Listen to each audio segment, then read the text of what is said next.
All right, ladies and gentlemen, that was the anthem at ASU, as you heard, and these guys are ready to rock and roll. So we're not.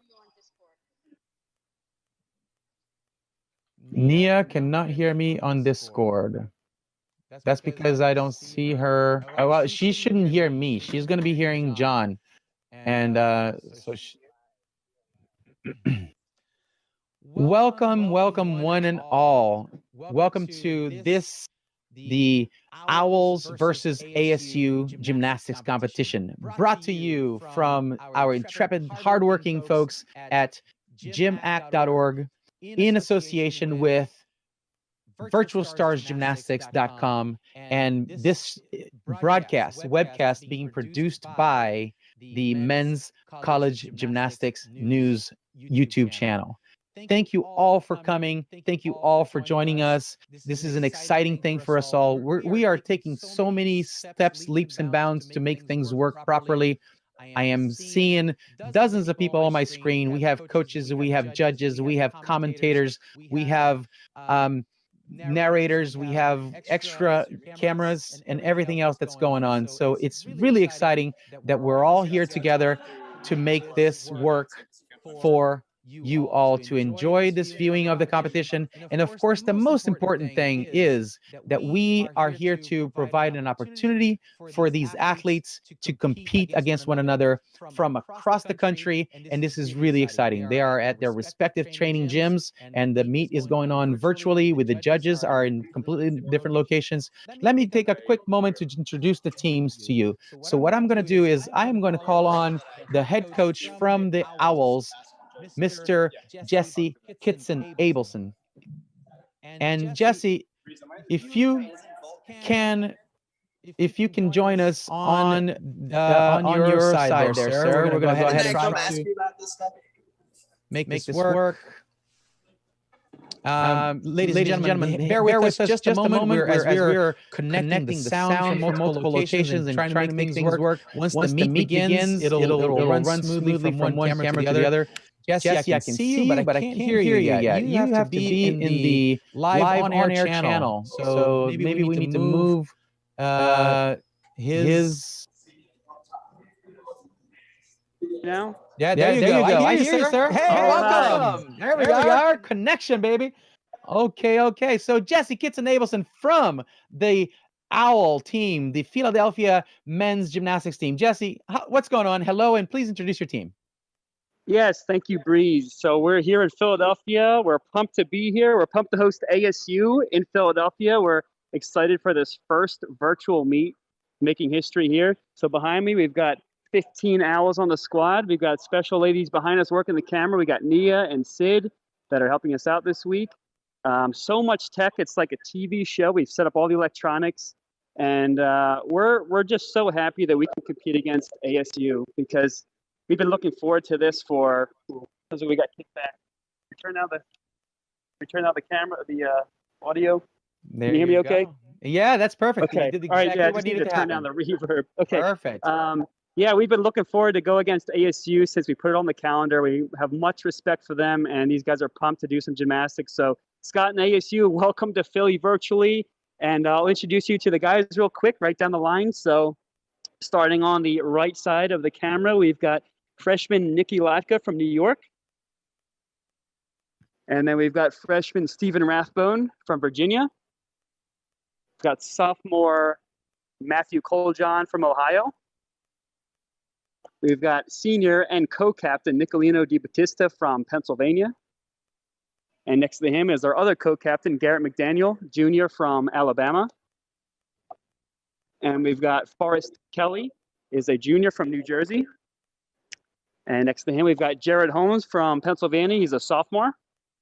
And we've got Brandon Baskin, a freshman from Maryland. Next to him is Zach Raymond from North Carolina, also a freshman. Then we've got Josh Moore. He's a sophomore from Pennsylvania. And then we've got Alex Skalkos from Massachusetts. He's also a freshman. Next to him, we've got a senior, Taden Thurber from New Hampshire. And then next to him, we've got a junior, David Myers from Maryland. And then next to him, we've got Jacob Biller from Minnesota. He's a sophomore, and this is the Owls. Back to you, Breeze. Thank you. Jesse, thank you so much for coming and for hosting us here. Camera right there. And just as we are moving now to across the country from Philadelphia all the way to Arizona in Chandler, Jordan, from there, ready to mute. HQ is the ASU team from Aspire Gymnastics Training, Kids Gymnastics Training. You know what? I'm going to ask Scott to tell me what the name of the gym is because I just butchered that. So Scott Barkley, I know you're on the line there. Go ahead and introduce yourself and your team, sir. Okay. Good to be here. Thank you, Breeze, and you guys behind the mic. Can you hear me okay? We can hear you perfectly. It's loud and clear. All right. Well, our head training center is Aspire Kids Sports Center down in Chandler, Arizona, about 10 minutes away from ASU. And this is where we're holding the meet today. So we're glad to be here. I'm going to introduce our team to you today, starting with all our freshmen from Gahanna, Ohio, Clayton Cunningham. From Atlanta, Georgia, Jack Silverstar. From Richmond, Rhode Island, Jackson Harrison. From San Diego, California, Sean McClure. From St. Charles, Illinois, Austin Jones. From Oak Park, California, Blake Tingson. From Rancho Santa Margarita, California, Dylan Houtmeyer. From Missoula, Montana, Captain Mason McNeil. From Henderson, Nevada, Vinny Colosimo. All the way from Detroit, Michigan, Captain Anthony Tone Mills. From Lubbock, Texas, Dalton Hopkins. From West Valley, Utah, Esteban the E. Montiel. From Tempe, Arizona, Captain Jake Schroeder. From Mesa, Arizona, Jeffrey Bittner. And from North Chesterfield, Virginia, Kewan Watts. We're glad to be here, and good luck, Owls and Jesse. All right, Scott Barkley from ASU, thank you so much for joining us here.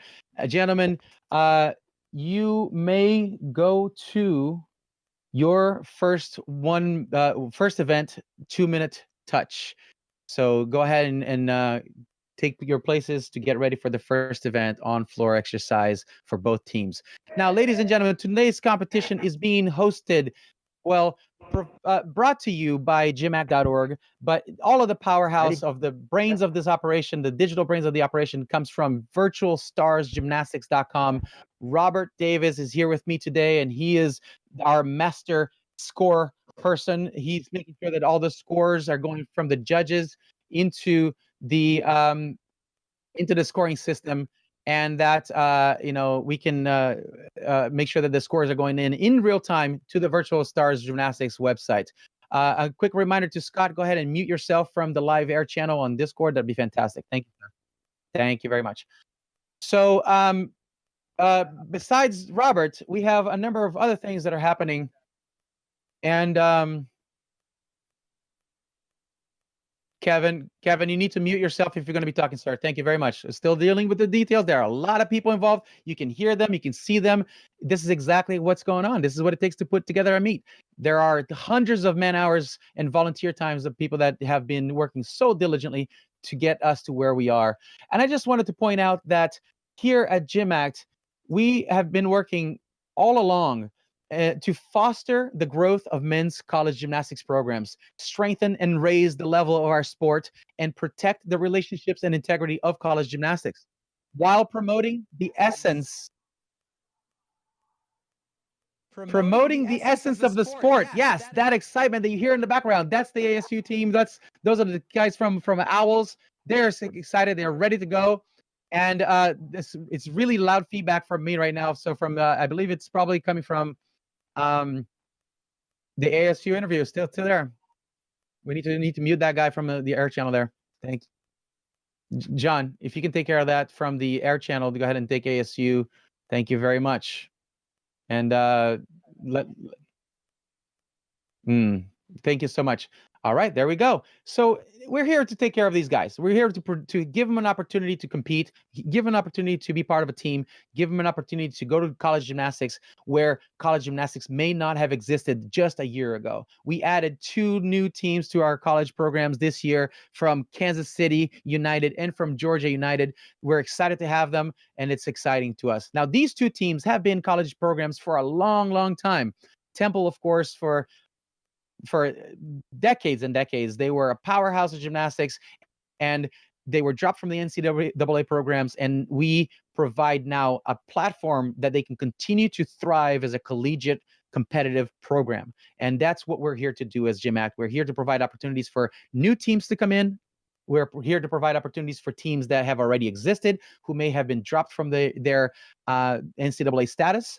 And we're also here to help and maintain these what was considered a club program, for example, for ASU for nearly 30 years. They now have a high level competitive platform to show what they have and to be proud of their gymnastics. So that's exciting to me. I would like to welcome the judges for this afternoon. We have from Oregon, Mike Cook.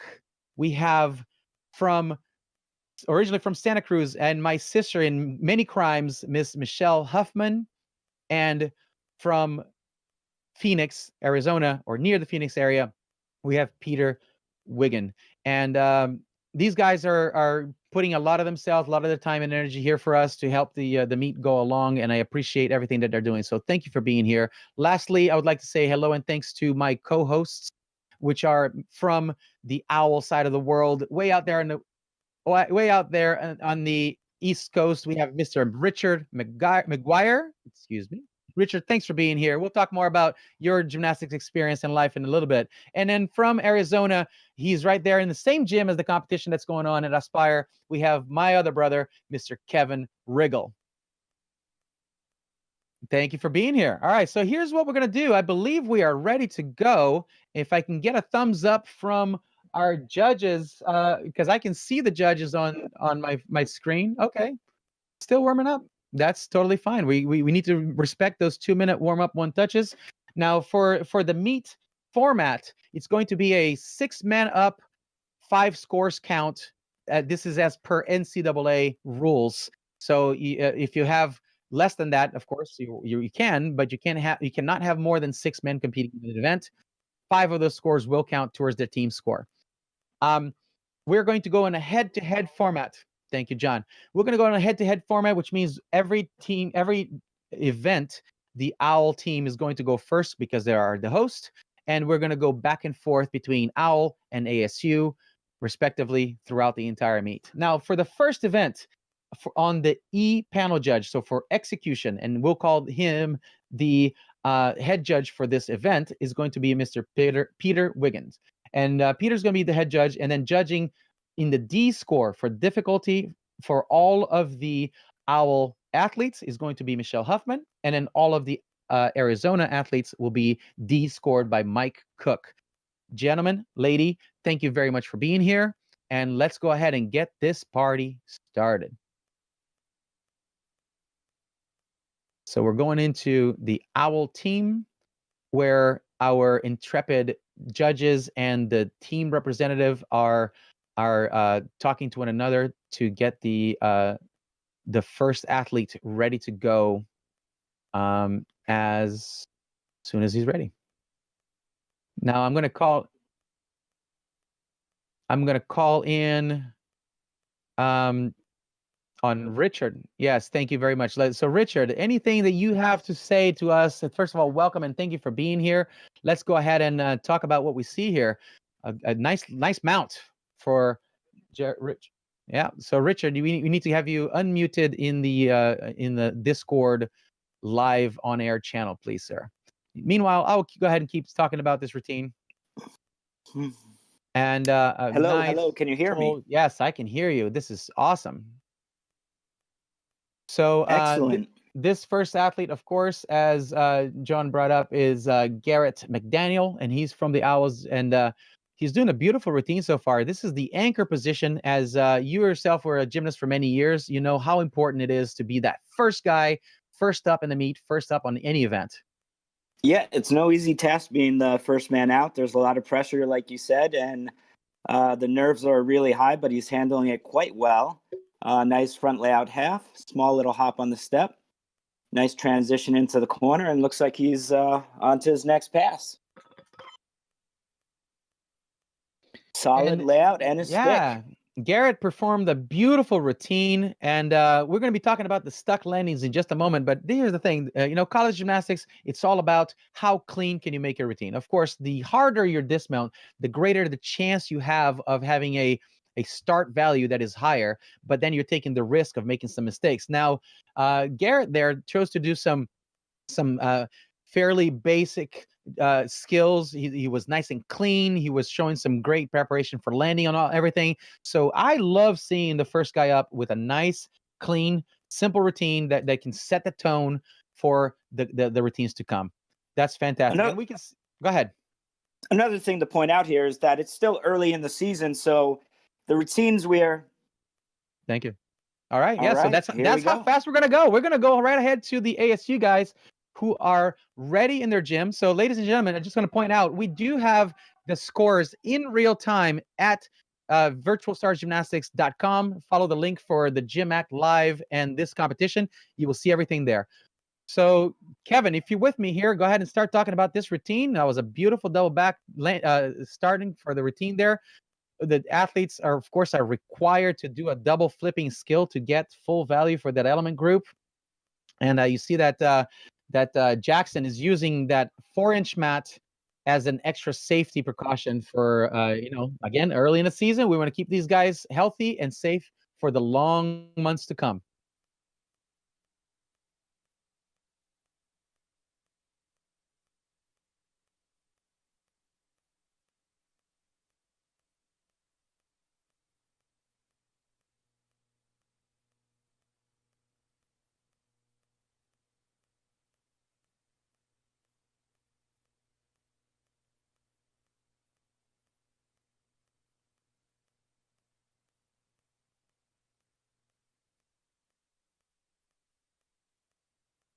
That's right. That's right. It was a beautiful routine, and these guys are working hard to get their height, to get their flip strong, and the landings is, it's the last thing that happens. That's often the last thing that we worry about, but of course, in a competition setting, every single one of those count.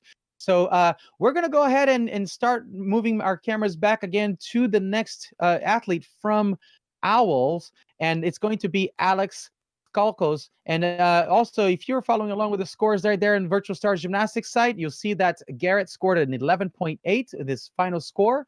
His start value, of course, is a 13.6, so he had 1.8 in deduction. So you'll see all that information is right there on our site, coming directly from the hands of the judges and presented to you in real time.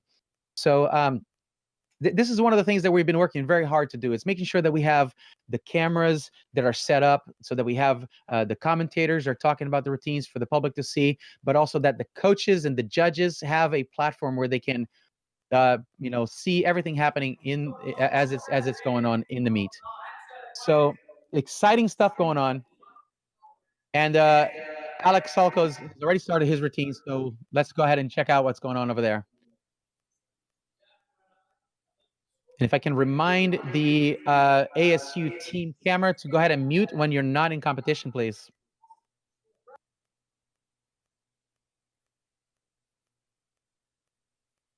A little fun fact, Alex is an environmental science major. He hails from Massachusetts. And it looks like we're rounding for the last tumble pass. So I think that Kevin, that's probably your microphone that's picking up that live feed from the from the space in your gym.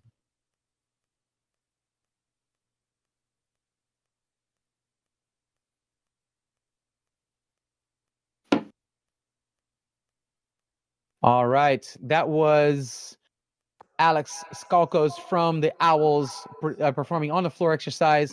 Otherwise clean routine, except for that one fall in the middle. Of course, that throws the groove off for any athlete, but he finished his routine super strong, and that was good to see. And then now back to the ASU guys, we have Dalton Hopkins.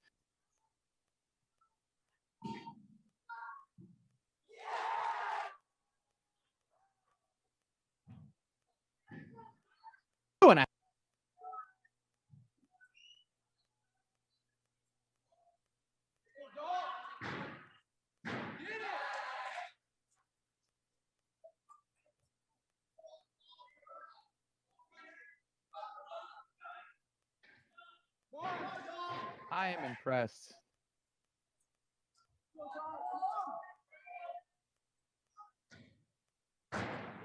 Yeah, a sequence of powerful tumbling passes, and yes, if keeping those landings clean and keep those deductions to a minimum, that's going to be key for their team score.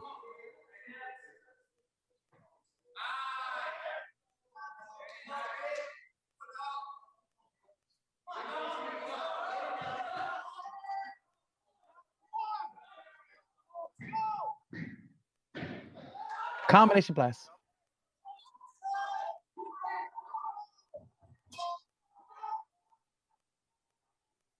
Let's do that. Let's do that. I'm looking for it. Oh, triple full, a step on a landing. So, ladies and gentlemen, here's the thing about sticking the landings, especially on a dismount, is that if these athletes perform a skill that is of high enough difficulty and they stick, they actually get bonus points for that.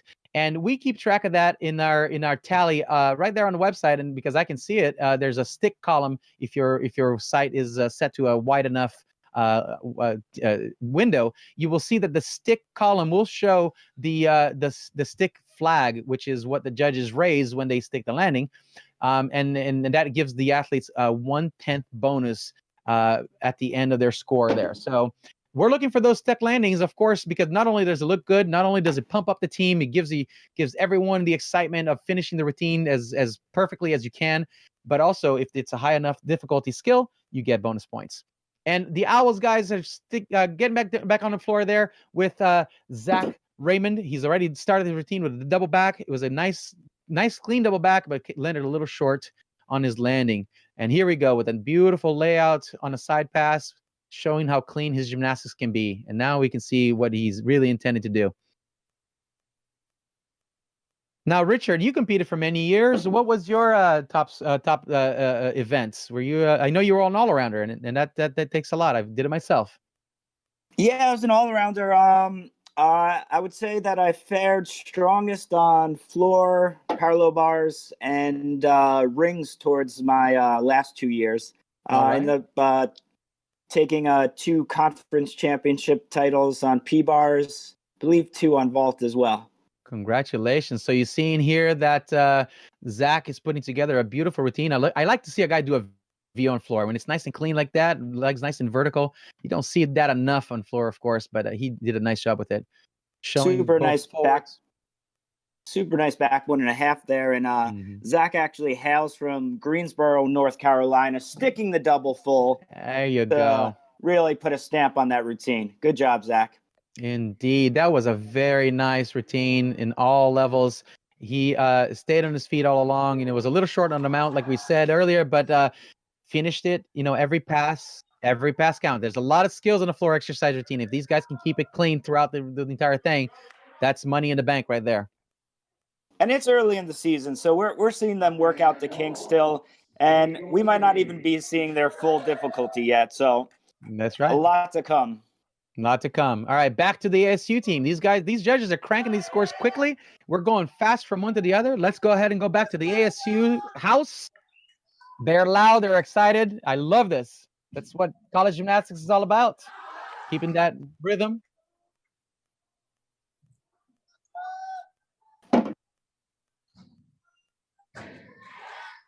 Oh, a huge mount for Dalton.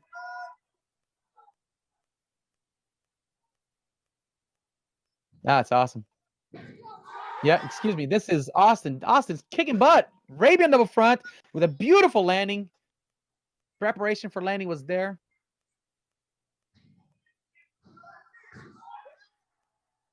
Oh, yeah.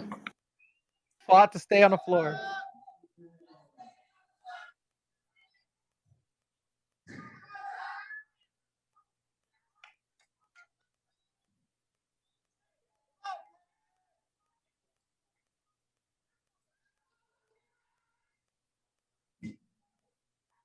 Owen's been throwing out a beautiful set for the Sun Devils.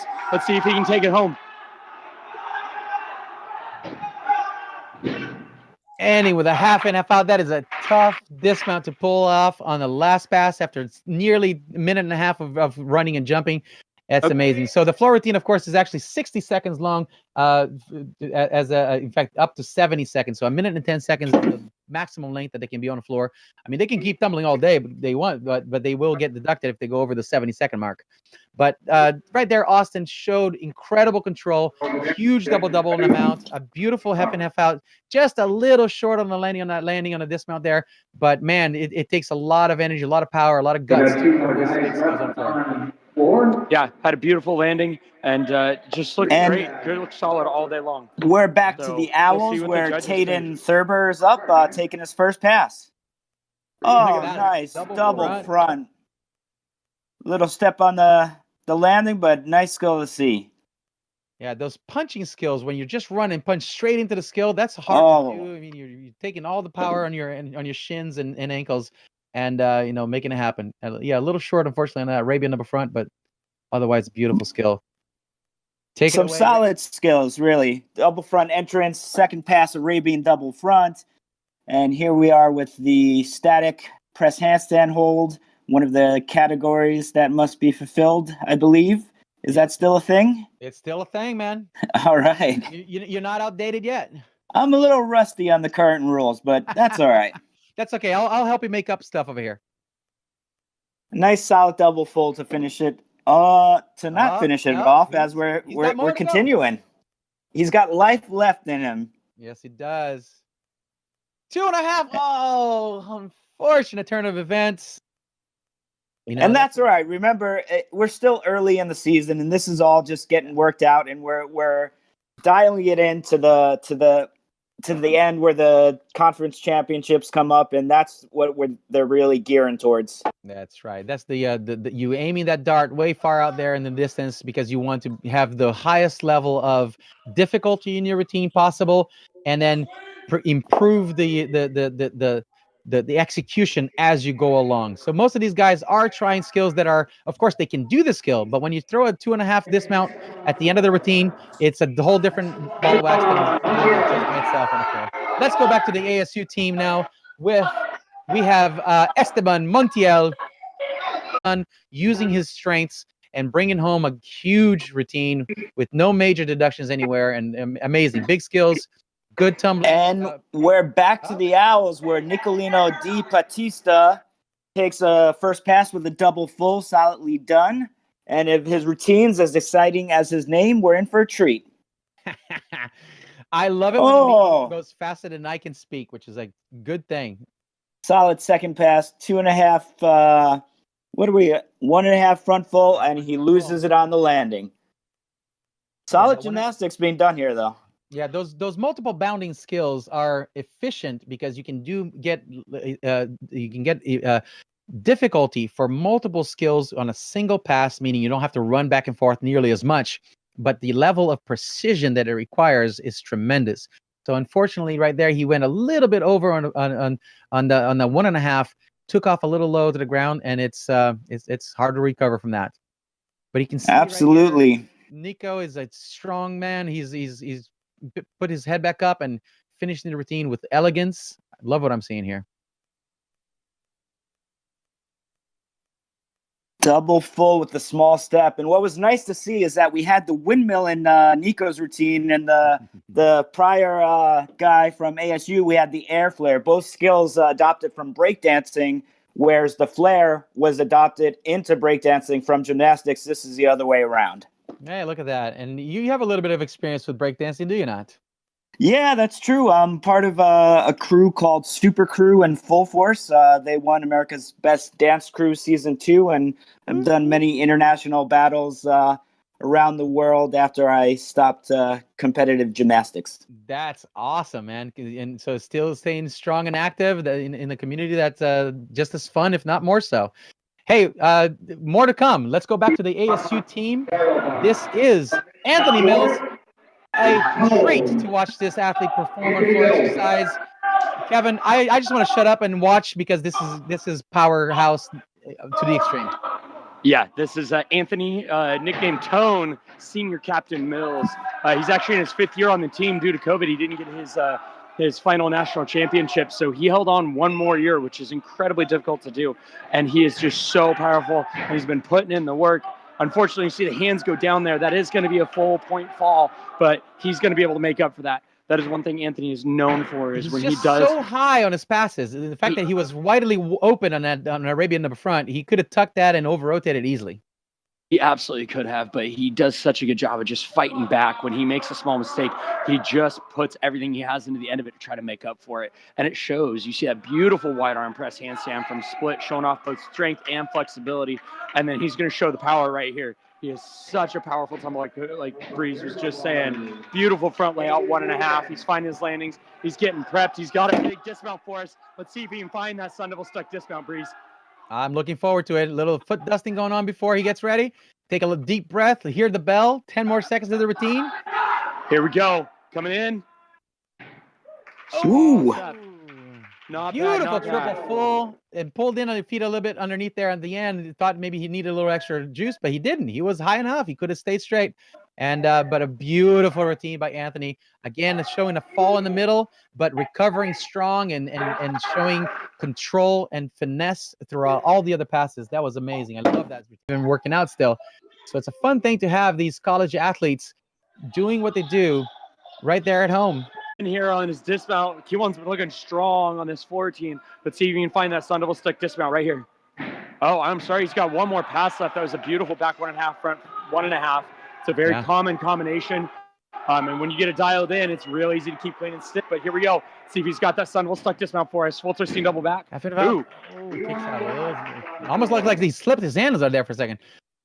Whipped around a little too much on that takeoff and didn't quite get the strong handhold that you need on your legs.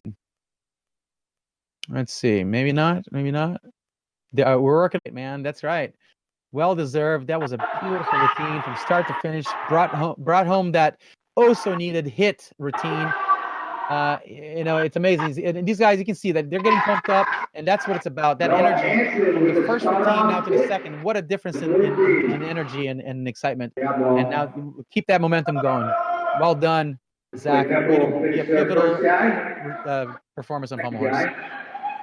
And you just love seeing that camaraderie. Coming in for the Sun Devils here is going to be a senior team captain, Anthony Tone Mills.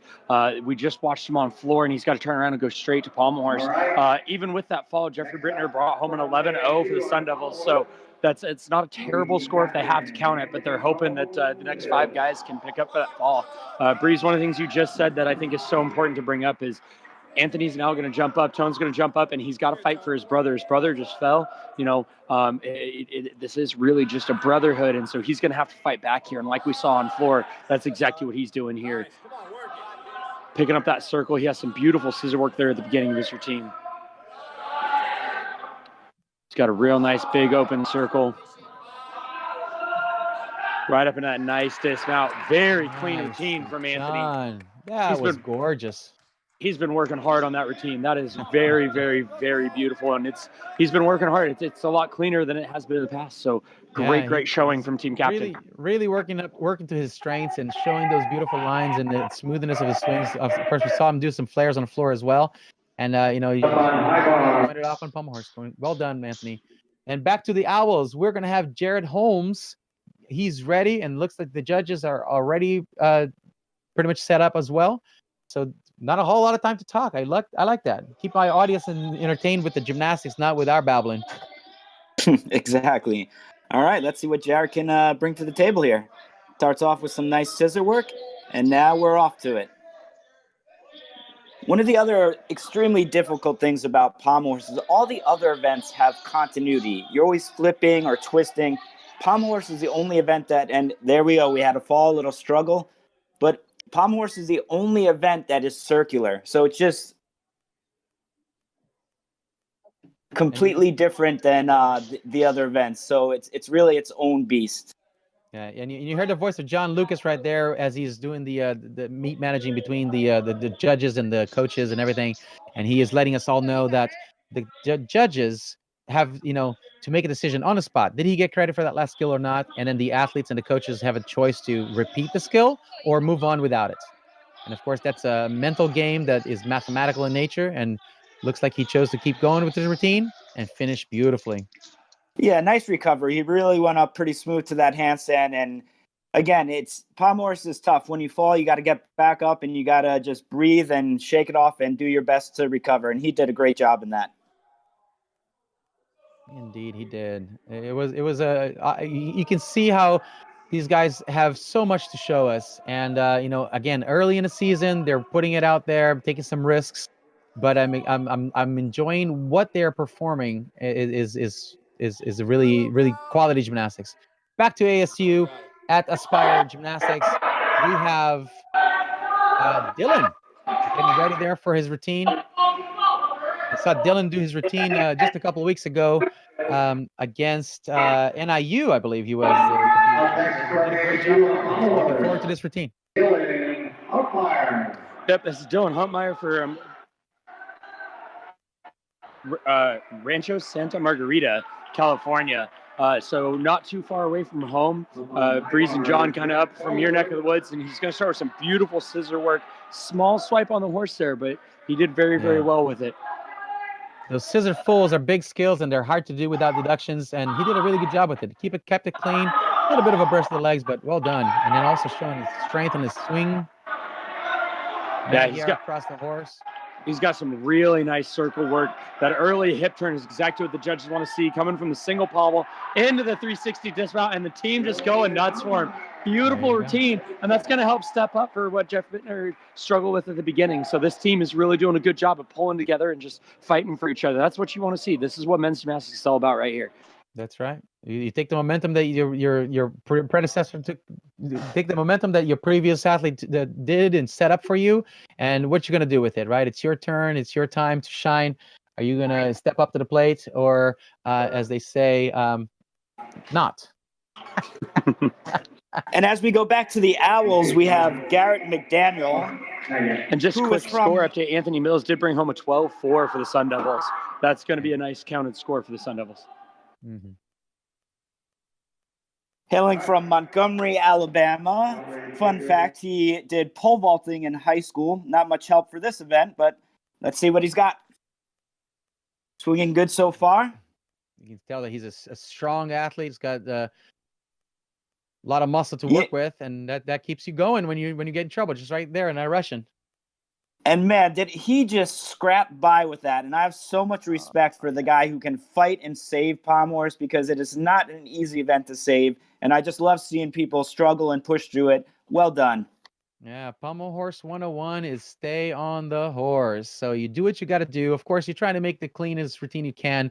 But when things don't go quite accordingly to plan, you want to go as hard as possible from start to finish, and you stay on at all costs. And that, you know, sometimes that staying on may even give you more deductions than you were expecting. But you know what, though? It doesn't matter. The enthusiasm that just brought to his teammates, just phenomenal. And no doubt that they're going to take that momentum from energy and carry that on. Let's go ahead and move on to the ASU team and see what we got. This is Sean McClure from San Diego, California, in his freshman debut here on Pommel Horse. Let's see what he's got. The Sun Devils are fighting back hard. Dylan just put up a 13-2 for Pommel Horse for the Sun Devils. Some beautiful single pommel work here from Sean. That is incredibly difficult. Oh, 360 pommel whip. You don't see very many guys doing that because it is a high-risk element right into his travel element. He's got a very nice circle. That early hip turn, this is what we want to see. He's losing a little bit of gas. See if he can really push hard to find his dismount. So up early, fighting a little bit. Fight through. But he stayed on, and that's what the Devils needed, because they only get to drop one score. So another fall could make the difference in this meet. So great pommel horse lineup from the Sun Devils so far. Yeah, this is what we were saying earlier about the 6 up, 5 count, is that you get to take 6 guys get to take a turn on the event, and then 5 of those routines have to count to the team score. And you have a fall on one guy, the rest of the team can pick it up and make it happen. But you start counting falls, and that really takes a toll on the team score altogether. Every fall is 1 full point off, and you don't want to take that on your team scores. So well done. Again, talking about fighting through the routine from start to finish. Great job to Sean McClure. And let's go back to Taden Thurber from the Owls, and another strong athlete on pommel horse. Let's see if he's going to use his strength or elegance for this routine.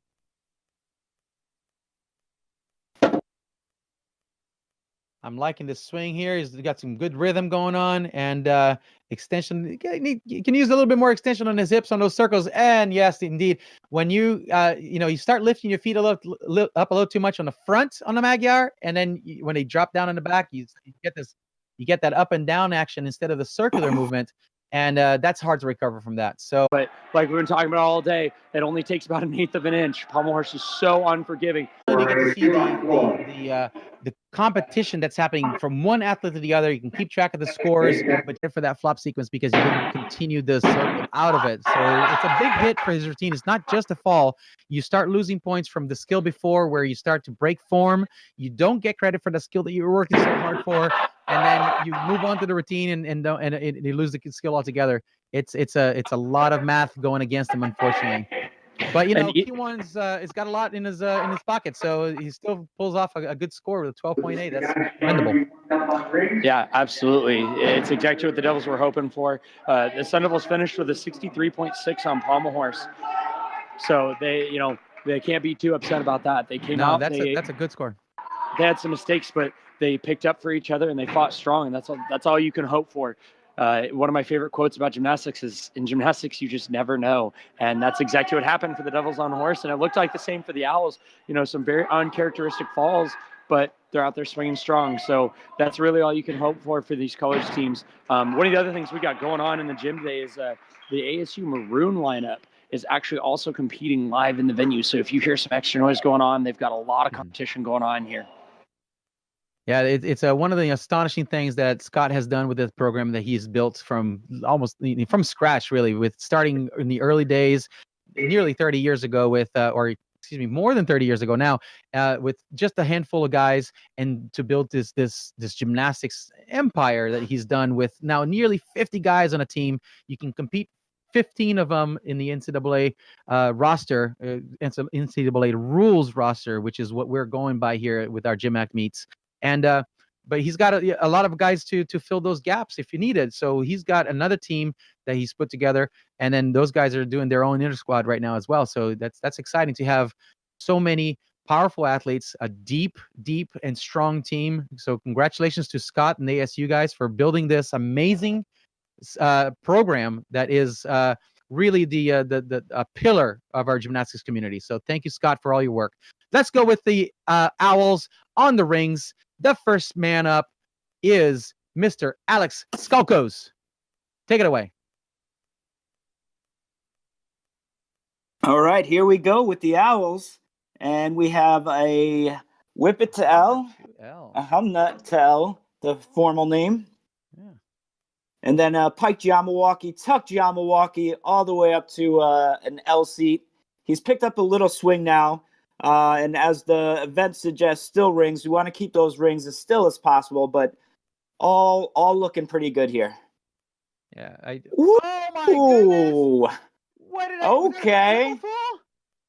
I think it may have been a very unorthodox. Kevin, come up with me here. Did you see a triple there? Because that's what I saw, man. That is darn difficult. It looked way too much what I saw. Holy cow! I haven't seen that in men's college gymnastics before. Ladies and gentlemen, if you could see every single person on the screen is throwing their hands up in the air, nearly not believing their eyeballs. This is incredible. That's a tough dismount to do. Extremely unique. I am putting this one down for Alex Skalkos from the Owls as the most unique and skill of the meet so far. That was awesome. Triple full off rings. Well done. And even if that was a double, which I don't think it was, that's still a darn hard dismount to do. Breeze, I've got the live stream up, and it's 20 seconds behind what I'm seeing live here in the venue, and I got to watch that twice, and it's just an incredible dismount from the Owls there. I know, a small hop even. That's amazing. A lot of twisting going on, a lot of control for that landing. Well done, Alex. And now we're going to move on to Jack, silver star from ASU, back in their home turf at Aspire Kids Sports Center. Yeah, this is Jack Silverstar right here from Atlanta, Georgia, another freshman starting it off for the Sun Devils. Let's see what he's got here on rings. I've seen him train a couple of times, have not seen his full set, so this will be exciting for all of us. You know, Breeze rings is all about just how strong can you be. Beautiful Kip L there. That is a very rare combination right there. That well done, that's for sure. Yep, headed into a beautiful Yamawaki work here. And you see the control. He does his swinging skills where it looks like he's going to pick up a lot of swing, but then immediately, because of the sequence that he's doing, he's able to kill that swing. And ladies and gentlemen, still rings, that's a misnomer. These rings are anything but still. You're trying to make them that, and it's extremely hard. They don't want to stay in the center. Talk about a circus act, man. They want to swing from side to side like crazy. Well done. A beautiful routine. A little low on the start value. You know, there's some levels looking for a little bit higher start value there, but you know, it's all about good, clean gymnastics that stays on and hits well, and that's exactly what Jack brought to the Sun Devils. Yeah, he did. That was incredibly clean. The kip to L, like you were saying, it's not that unusual of a skill. It's attempted a lot by athletes, but what was unusual was the elegance with which he performed it. It was really well done. I mean, stopped dead on that L, perfectly horizontal, no deviation of angle, no up and down movement at all, and that's highly unusual for that seemingly simple skill to do, but hard to do correctly. And then we move on to the Owls with Zach Raymond. Fun fact about Zach, he taught himself how to drive manual before automatic when he learned how to drive. A man after my own heart. Not much help on the rings. Let's see what he's got.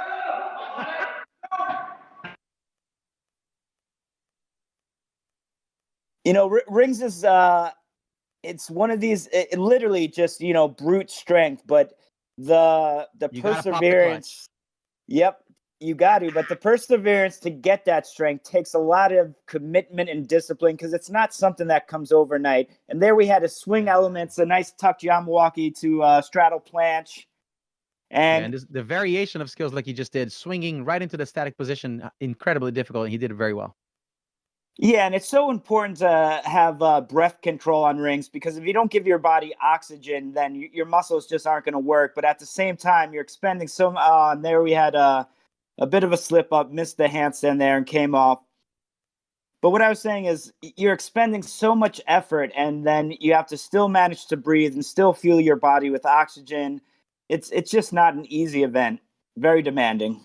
No, it's not at all. And you saw there, Coach Jesse jumping right in and let him know to come on down. Sometimes when you fall off on the wrong side of the swing, you pick up so much extra swinging on the rings that if he tried to continue his routine from there, it would have been a tough spot for him to be in, and maybe potentially dangerous, because the dismount is coming up, and you want to make sure that you start that dismount at least with as much control as possible. So now, absolutely. Here he goes back on the rings with control, take the fall and start, and let's put the best finish up for Zach.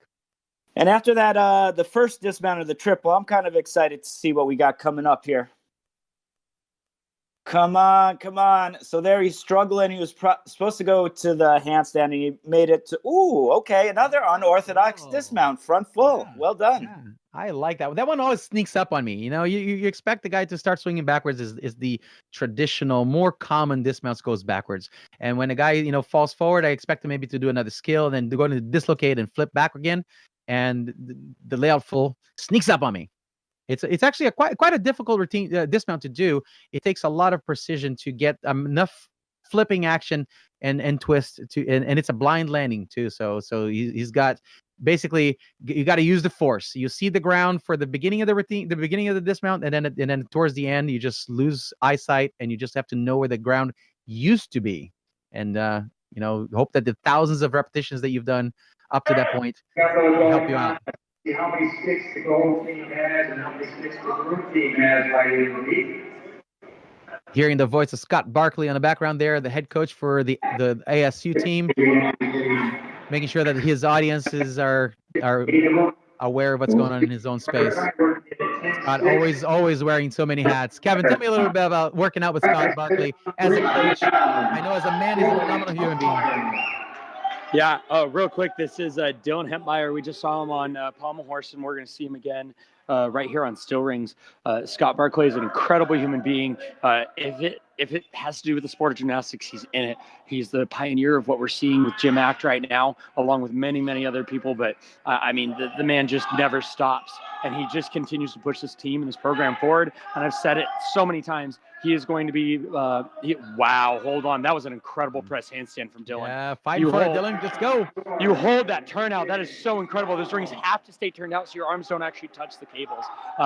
But Scott Barclay in here just doing whatever it takes. That's one thing he always said when I was on the team was Sun Devil men's gymnastics, whatever it takes. And that's what Dylan just showed. It just took an incredible amount of fight there. And he came in, he fought hard for his brothers. So that's what the Sun Devil team's all about. And that's what all these teams are picking up. The Owls are showing that today. You know, they can't be in their own gym, so they're just doing what they've got to do, being where they've got to be. And it's just an incredible thing to be part of.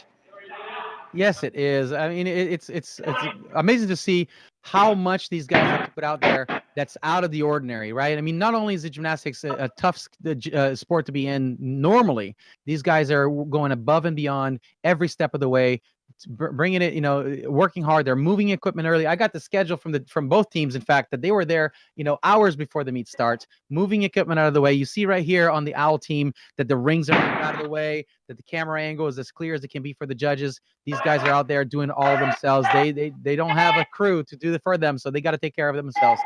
So my hat's off to every one of the athletes, coaches, staff members, and enthusiasts. Thank you for everything you do. Here we go back to the Owls. We have Brandon Baskin hailing from Bowie, Maryland. Let's see what he can bring to this event for us.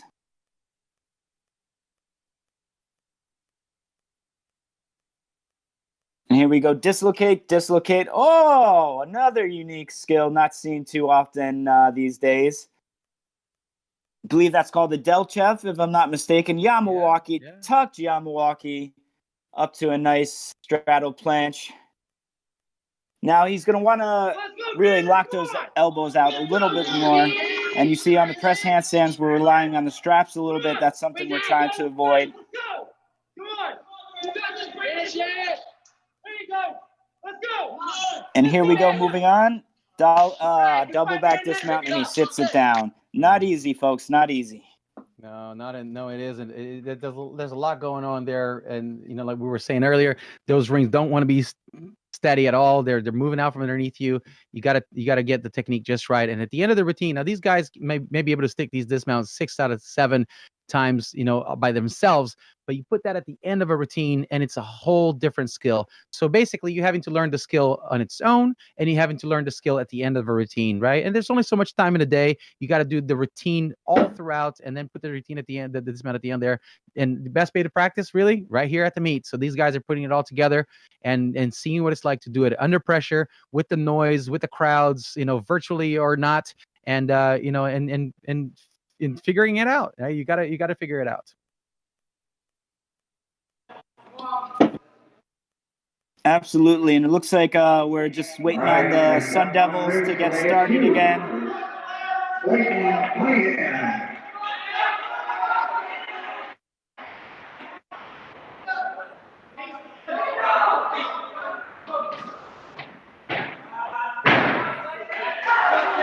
All right, we got Clayton Cunningham up here on rings for the Sun Devils. See what he's got for us. Another beautiful kip L, like Bree said earlier. It's actually a fairly common skill, but it's not very commonly done as well as these last two athletes from the Sun Devils. Showing that good control. Again, you see that little bit of swing on the rings, and you don't want that because as they come into their swing elements here, like the giant sequence we're going to see from Clayton, it's very, very hard to time and keep that swing under control. Very nice giant. As you see, kills that swing. He's swinging much less now than he was before. And that's exactly what you want to see. It's what the judges are going to want to see. Big dismount and a small hop. You know, the biggest thing from the Sun Devils I'm seeing today is they've got to find those stuck dismounts. Other than that, a beautiful set from Clayton for the Sun Devils. That's where it's at. You pull it together when it counts, and it's nice. Another nice routine. Probably another nice score for the Sun Devils. These guys are rocking and rolling here. The judges are doing a great job. Once again, thank you to the judges who are here with us today, for Peter Wiggins, Mike Cook, and Michelle Huffman. These are all internationally ranked judges. We only get the best for you guys. We only get the best for these guys because they deserve it. And thank you, judges, for taking time from your busy, busy lives to be here with us today and make this run as smoothly as it has been. And the fact that it's going faster than we can even say anything about the routines, that's amazing. It's incredible. They're doing their job. They're doing it accurately. I see the scores popping up here on Virtual Stars Gymnastics. And all is going according to plan. As it, I'm gonna knock on wood, smacking my head and forehead a few times, and let's keep it rolling. We're about halfway there on rings, and here from the Owls is Stephen Hawthbone, excuse me. All right, the routine is underway. Inlocate up to a nice tuck Giamawalki, and we got a straddle planche. So good so far. Now we're into the L. Repeating some of the same routine structure that one of his teammates did a little earlier with the swinging skills into the static holds. Another required skill, the giant to handstand. Now, a required skill is the swinging skill, but if they go to handstand, they get the full element group. Struggling a little bit in the handstand now, but he's pulling it off. And, woo, there we go. A nice, almost double layout. I'm going to throw this out to the audience members out there in the YouTube world. I want you to tell me, you are the judge in the hot seat. You're seeing the same camera angle as the judges. Was that a double layout or was that a double pike? What do you give it? Do you know the rule? The rule is that if he bent his hips 45 degrees or more, that becomes a double pike, so that the value of the dismount goes from a C to a B. Now that counts, not only is it the difficulty that changes, also if he stuck that, then do you get a bonus or don't you? So there's a lot riding on that decision that the judge is making, and it's not a subjective decision at all. You got to see the angle, you got to make the choice, and put it out there. So what do you think, folks? Was that a double layout or a double pike? You are in the hot seat. What happened? Go ahead and put your comments down on the comment section of the YouTube channel. See what's going on. Jordan, you mean dream killer.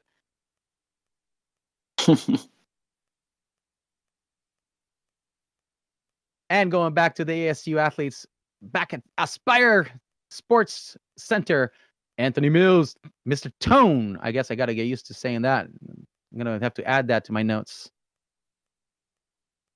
Oh, showing the slow inlocate. If you missed that, he was just hanging and turned his shoulders around into a slow, painful move. Beautiful control. Yeah, little head tilt there to show how easy that skill is. Of course, the cross is the quintessential gymnastics move. You tell someone you're a gymnast, they ask you one of two things. Number one, can you do a flip? And number two, can you do the T thing? And of course, referring to that cross that he just did there, making it look so easy. Love it when they do that. Anthony, of course, showing his strength and agility. It's nice and solid on the handstand. Getting ready for it. Dismount and a stuck. Boom, baby. That'll get a green flag. I'm gonna put my eyeballs on the scoreboard for this one because I want to see a green line on that one. That was definitely a half in, half out, a C value dismount and stuck solid. All right. That's my judging call. Jordan probably wouldn't give that to him because he's a dream killer and whatnot. Go back to the. What do you think? Yeah, Zach too. I see. All right. And so we're going back to the Owls, and we have Josh Moore, who self-proclaims that he is trash at basic math. I don't know if that's going to affect his ring outing, but we'll see in a second. He hails from Jenkintown, Pennsylvania, and he just saluted the judges, and we're underway. Let's go, Josh. And the gymnasts there are starting with a false grip to make sure he is nice and secure. And here we go. Come on, Josh. Go. There you go. And that cross again. Yep. Oh, pulls out of it too. That is not easy to do at all. And I might add, he did it all without false grip, which is super impressive. Into the straddle planche. That is a tremendous amount of strength and power required. The shoulder joints have to be holding on for dear life. Oh boy. Struggling a little bit with the swinging elements, but he's holding it together. He sure is, and looks like we're going into another cross. Super solid in this position here. Yeah, you find one of your strengths on any event, and you want to, of course, accentuate that as much as you can. You want to capitalize on those skills. Sometimes you're able to do variations of the same skill, like he did one time with a back prize, and the other time with a rolling. And they're different skills that finish in the same position, and you're allowed to do that at least once in your routine. So, well done, Josh here for the Owls with his routine construction. Ooh, and almost sticks the double back, just the smallest of hops, but I like that routine. Really solid, good strength moves.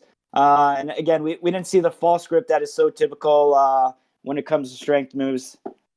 Well job. Yeah. Job well done. Nice and clean on his strength for sure. And the dismount needed to be a little bit higher. You can tell that he knows how to flip. It was a super fast flipping action. And then fortunately for him, he's a fast flipper. Unfortunately, with the low height of the dismount, he has a very small margin with which to work there on that landing, and had to take a small step at the end. But that's what it is. It has to be very accurate, and you gotta work with what you got.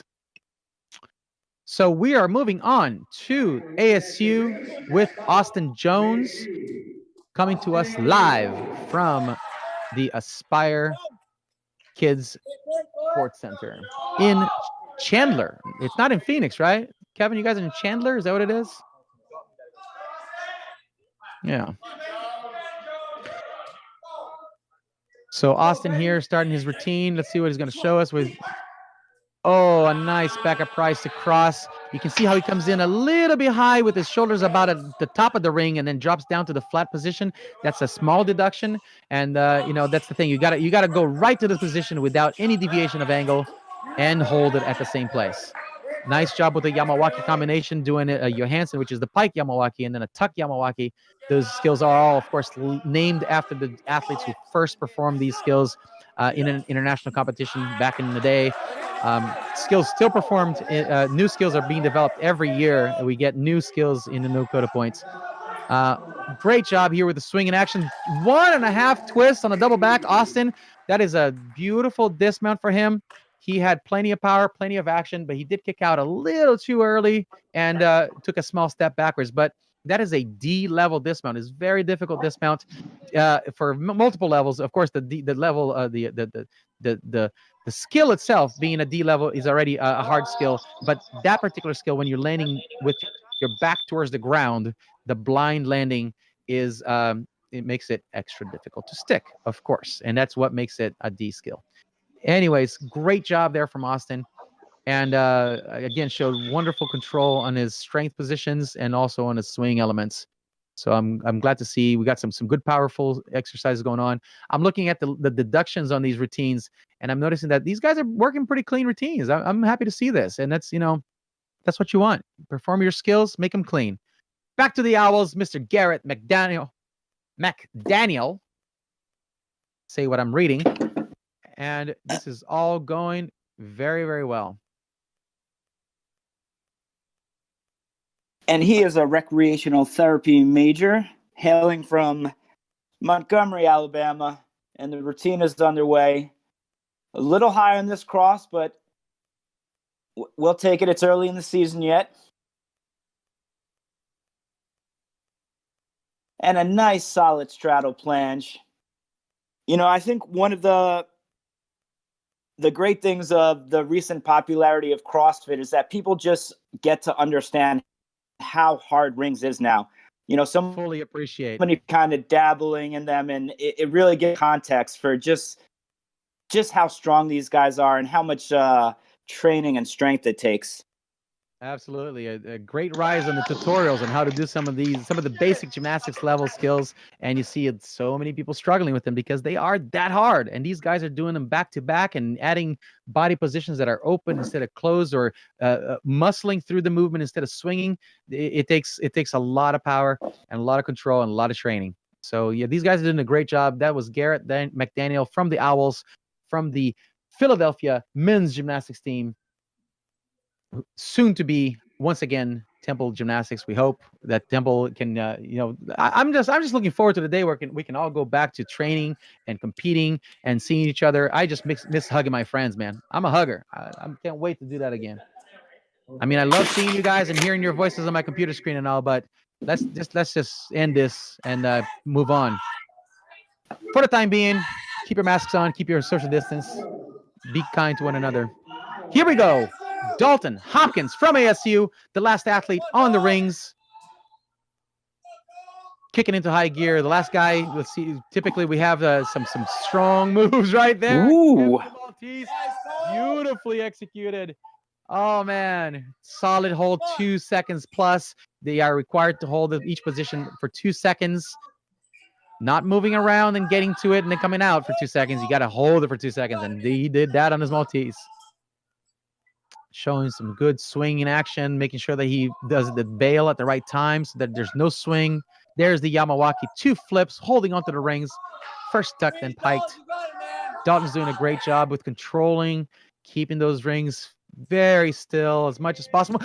Oh! That's a hard dismount. Oh, man, I wish I would have seen that on his feet. That was exquisite. Another exciting dismount on rings. We saw earlier the triple full from the Owls at the very first routine of the ring rotation, and now Dalton Hopkins finishing with a double full front dismount. Incredibly hard dismount to do. I believe that's a D.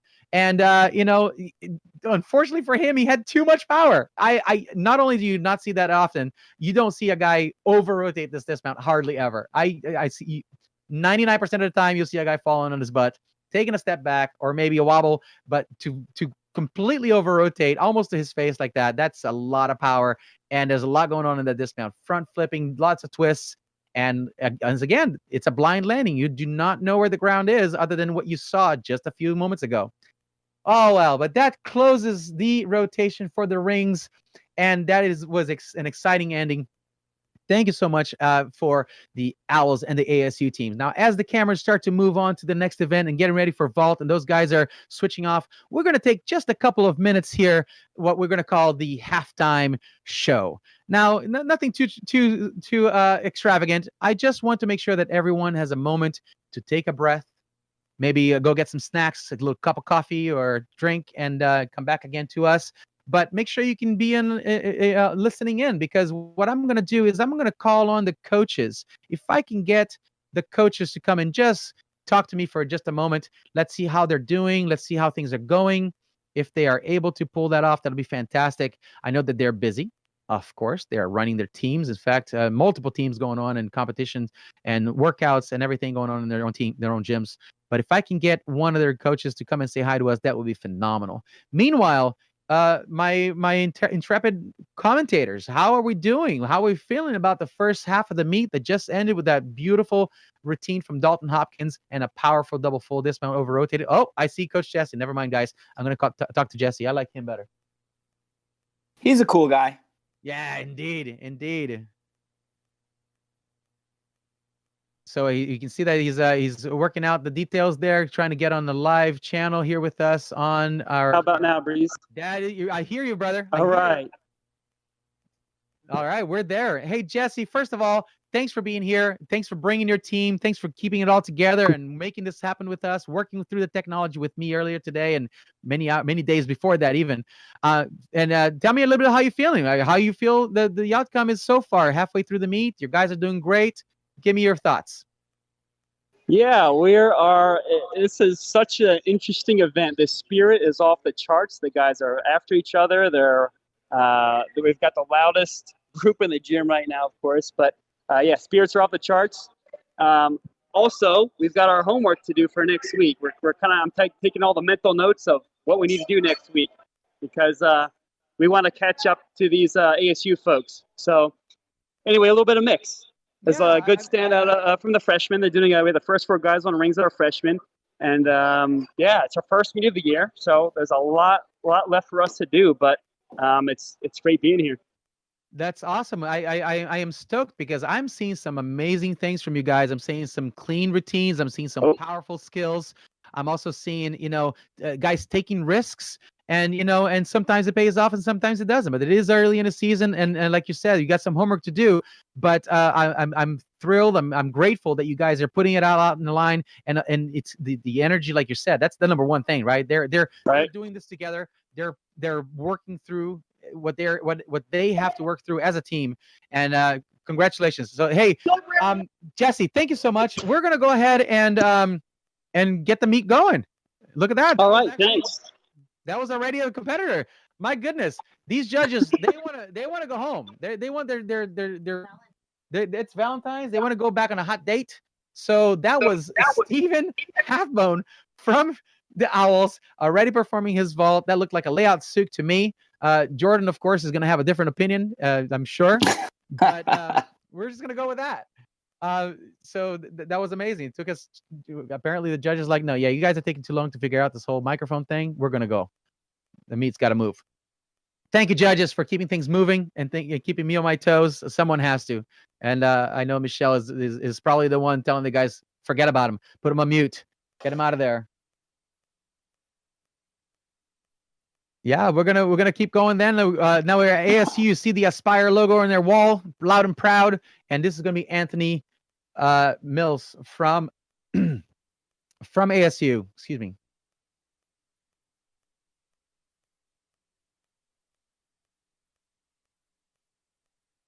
Anthony, of course, we saw him on floor. We saw him on pommel horse. Some powerful action going on from him. Let's see what he's got to show us on vault. It looks like he's got a Yurchenko mat down, so I'm looking forward to seeing this. Yes, indeed. Ooh, Yurchenko laid out double full.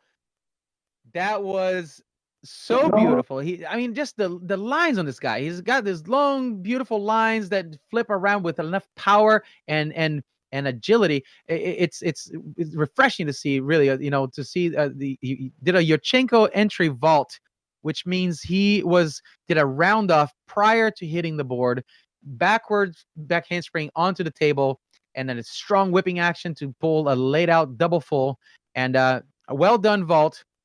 Came in a little short at the end there, but that's a lot of vault going on. So it's a high difficulty vault, and he performed it well. Moving right along to Jacob Biller from the Owls at the I believe they're in the Philadelphia Boys Gymnastics Club. It's where they are housed these days. Ooh, another Yurchenko entry vault. There he goes. Great job there from Jacob. He did also a Yurchenko vaulting entry vault. Jacob, of course, performed his layout full. So he did a single twist in the air. Already plenty hard vault in my book. Did it nice and clean, took a step back, and showing that he's got a little extra power, that he can start adding some more value to that vault in the future. So well done, a nicely executed vault for Jacob.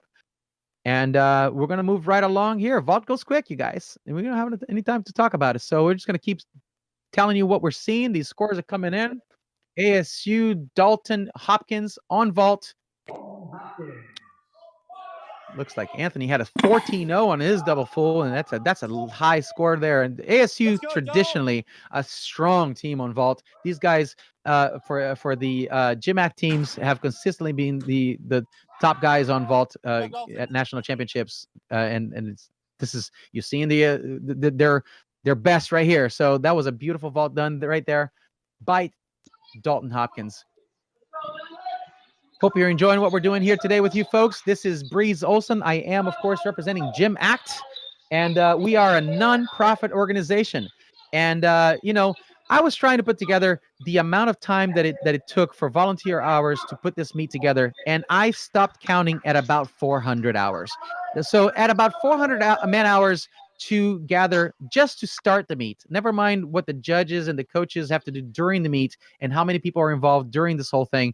Now, all of this is done from the team standpoint, out of the hard work and dedication. These guys are not making any money to be here to show what they got to do. In fact, there's a lot of expenses with equipment. There's a lot of expenses with trying to gather the necessities for having the meet.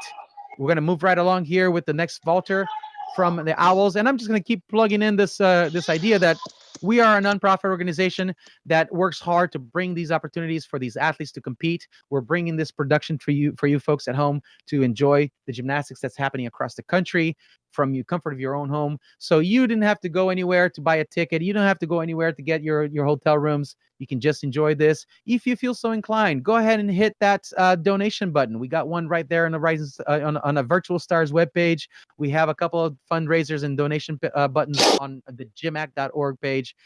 Any and all money and funds goes straight back into these programs. We are a nonprofit. We have to, and we do it because we love it. I mean, this is all an incredible amount of work and dedication. And look at that. These guys, and it's all for these athletes. Look at this. They're kicking butt on vault. I'm seeing scores going up as quickly as these guys are going.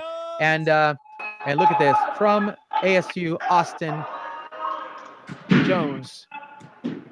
Yeah, Suk double layout. Excuse me, a layout Suk with a double full. I had to back up my tongue there. That was a really nice vault. Great form coming onto the table. A strong repulsion off the table. You know, that's a tricky vault to do without a lot of form breaks, and he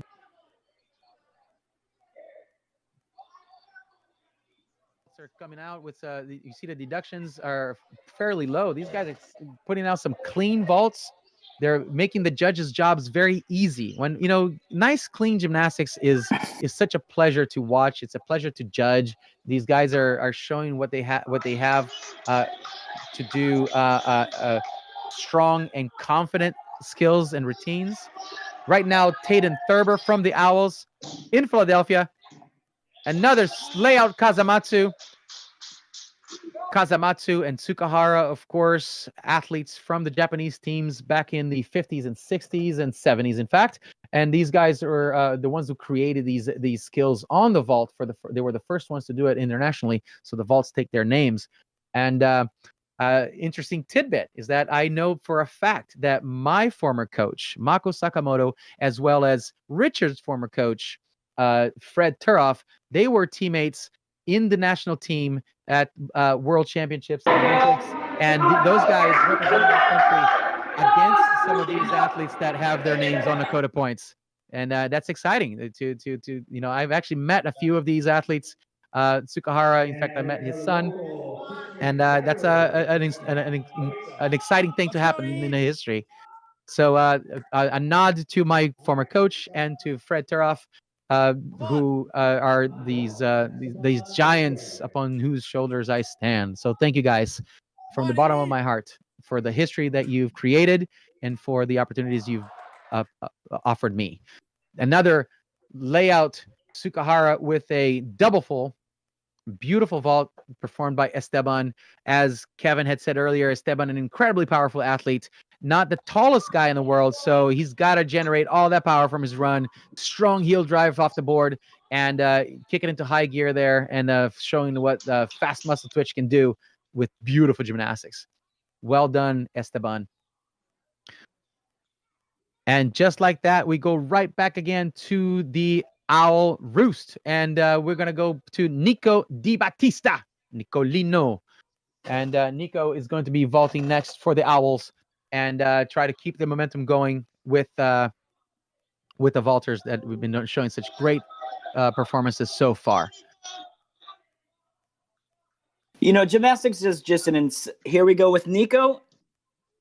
Nice in the air, but then a little bobble on the landing. But gymnastics just in general is an insane sport. But I love the premise of whoever decided I am going to run full speed at this unmovable object and propel my body onto it and just hope for the best. I mean, it's insane.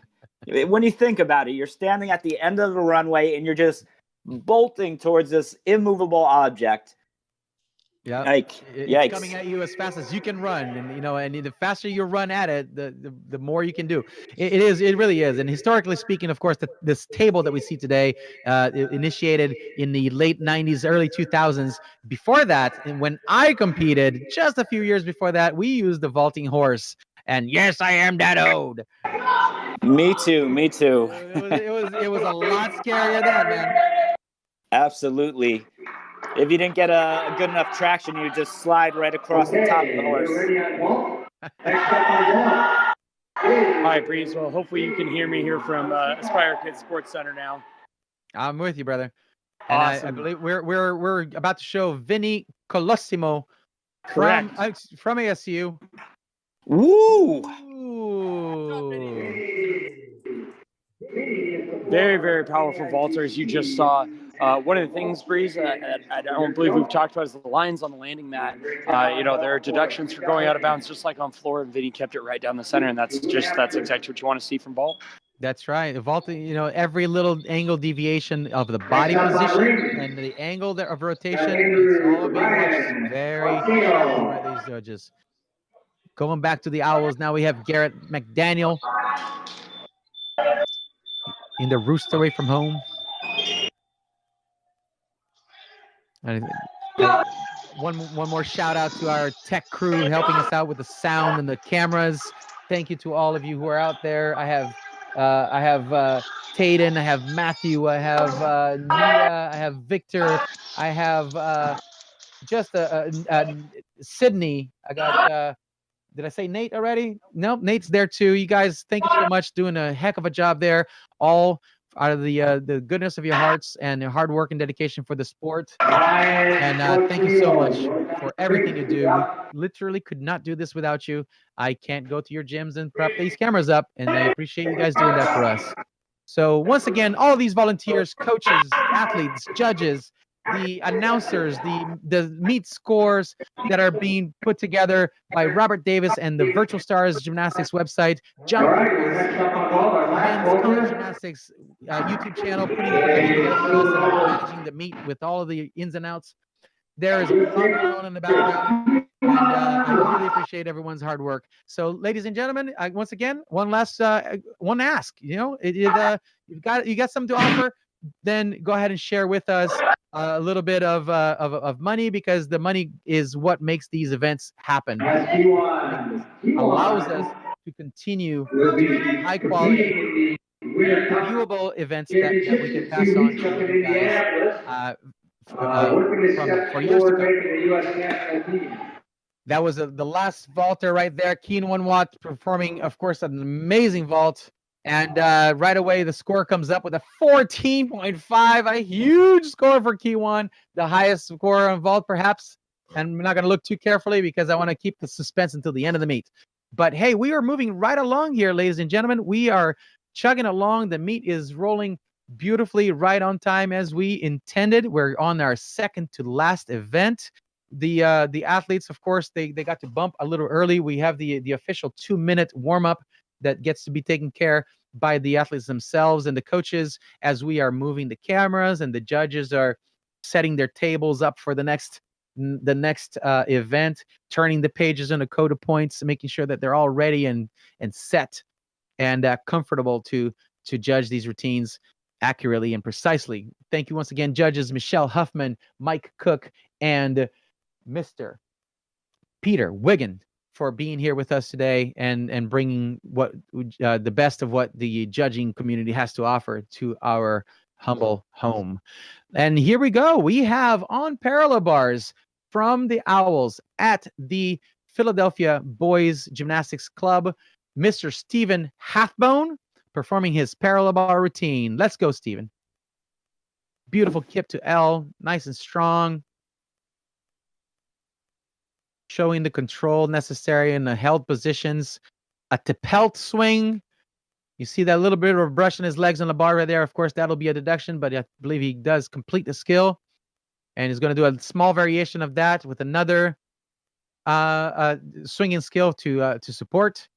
Parallel bars, of course, the required skills you just saw there, a dismount, a nicely done layout with a half twist. That dismount is one of the required element groups that you have to do on parallel bars, going back early to his routine where he did some underbar swing with the Tepelt and the Moy to support. He also did some upper bar moves where he's on supporting with his hands only and his shoulders are above the bar. And then lastly, these guys are required to do an upper arm movement where you see them sticking their elbows out. We call those chicken wings when we're doing strength for it. And those are also required skills. So those 4 element groups have to be fulfilled if they want to get the most out of their start value.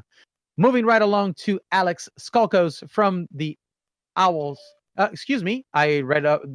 Yep, thank you. It is Blake Tingson from ASU. I need to go one line at a time. I know the judges are fast, but they're not that fast. This is Blake from ASU. There was that upper arm move I was talking about, a back up price 2 handstand. That hurts the armpits and hurts the forearms quite a bit. Healy, a full twist with one hand on the bar, a blind landing. Many fingers have gone awry for that. Diamondov, again, all of these skills named after the athletes who first performed them. A Stutz gear. And a double pike dismount, a D-value dismount, a difficult dismount to pull off at the end of a routine. And Blake did a great job at that. You see the flag going up. These guys are excited. It's a hit routine, and ASU Sun Devils are stoked about that. Well done, Blake. Way to start this event for the Sun Devils. A great job. A great anchor set there and a setup for the rest of the team. Congratulations. All right, moving right along now. Correctly reading my list, Mr. Alex Skalkos from the Owls, or Philadelphia Men's Gymnastics. Let's go. And for all the spectators out there, I would just like to point out that each event has its own risk, but parallel bars is unique because you have 2 bars and 4 sets of uprights that you can potentially crash into or whack a limb on. So definitely a very tricky event to navigate. Yeah, you see the guys setting the bars before they go. Hey, and he managed to find one of the bars. That is not pleasant. I can tell you that from experience. And we have a peach to support to L. Press handstand.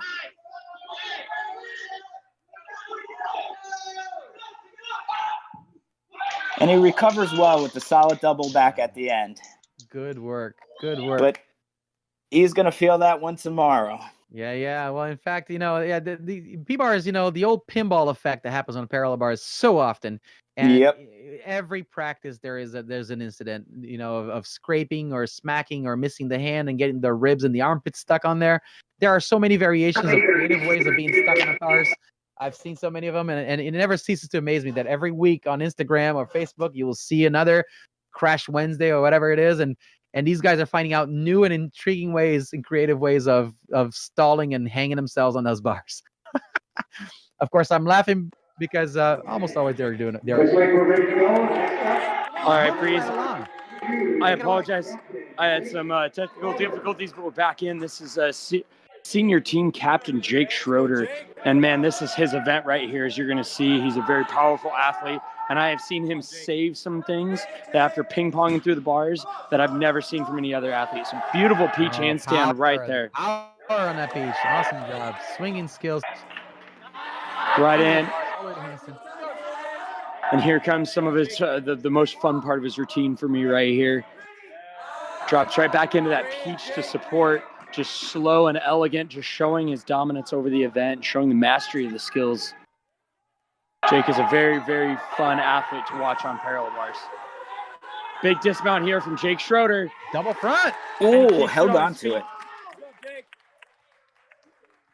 That is a really tough dismount. I mean, we talk about those blind landings on a lot of these skills that are, of course, landing where you're flipping forwards. But when you're doing a twist, you get to see the ground a little longer before it disappears. On a double front, it is truly a blind landing. I mean, you're doing 3/4 of a flip without any eye contact with your point of landing, right? So it's a lot of movement. It happens very quickly, and it has to be very precise. So here we go, moving along to the Owls, Brendan Baskin at the Philadelphia Boys Gymnastics Club, representing the Owls. Looks like we're getting ready for some underbar work. And we have a nice moi, swing the handstand, pirouette. Really nice lines in his handstand, great toe point. Little balance check. Oh, and just a little bit of a struggle with that double back. Short routine, clean, but a little trouble on that landing. Unfortunately, like a little low on the dismount and kicked out a little soon, and then he had himself a nice tripod landing. Now you don't get a stick landing for that, but it is painful to the soul as it is to the body. Unfortunately, I hope he's okay. A little sting on the ankles, and you know, a nice shine on the forehead. All right, going up to the ASU team. I can hear that they got their loudspeakers on, so I got to be careful what I say. This is going to be Mr. Victor Colosimo. Yep, this is Vinny up on parallel bars right here. Again, just another powerful, clean athlete. We saw him earlier on vault, and let's see what he's got for us here on parallel bars. Beautiful moist support, right to that swing handstand, getting a little arched out, but keeping it under control. Had almost too much power, but he brought it back together. Good job, Vinny. That's it. And, you know, that's one of the things when this team gets super hyped up, it's just so easy to overpower everything. Nice handstand from him. Just showing that mastery that we're talking about. Beautiful handstand shape coming in for that dismount, double pike. Ooh. Wow. He dumped that back breeze. I thought he was going to sit that down. You all notice how low he was. It didn't go up at all. He just flipped straight back and managed to get around to his feet precisely. That was impressive. And, you know, you just do what you got to do, man. Get it, Vinny. I don't know how he brought that around, but man, well done. That was incredible. I was a little surprised, pleasantly so, of course. And thank goodness he knew what he was doing. It turns out we didn't, but he did. You know, Breeze, you mentioned. With that impressive dismount, we'll go right back to you again. Go ahead, because Jacob Biller. No, actually, we're going to go to the next gym. Excuse me. But Kevin, go ahead. We got a second. Yeah, you just mentioned earlier that these judges are turning out scores so incredibly quick. It's amazing that we've been able to adapt to this model of competing for these guys, and it's just an honor to watch this go on and doing some great gymnastics. And I'm excited to see what Jacob's got for us from the Owls. Thank you for that. Yeah, Ooh, nice Healy to start with. Hard to put it together, and indeed, this is what it's for. These beautiful routines that we're seeing. We had a Healy and a nice Stutz handstand from Jacob so far. And right to the dismount, and he sticks it. Well done, Jacob. A beautiful, clean routine for the Owls. Jacob Biller brings it in when it counts, making sure that his lines are tight and straight and his angles are held accurately. Well done, Mr. Jacob Biller from the Owls.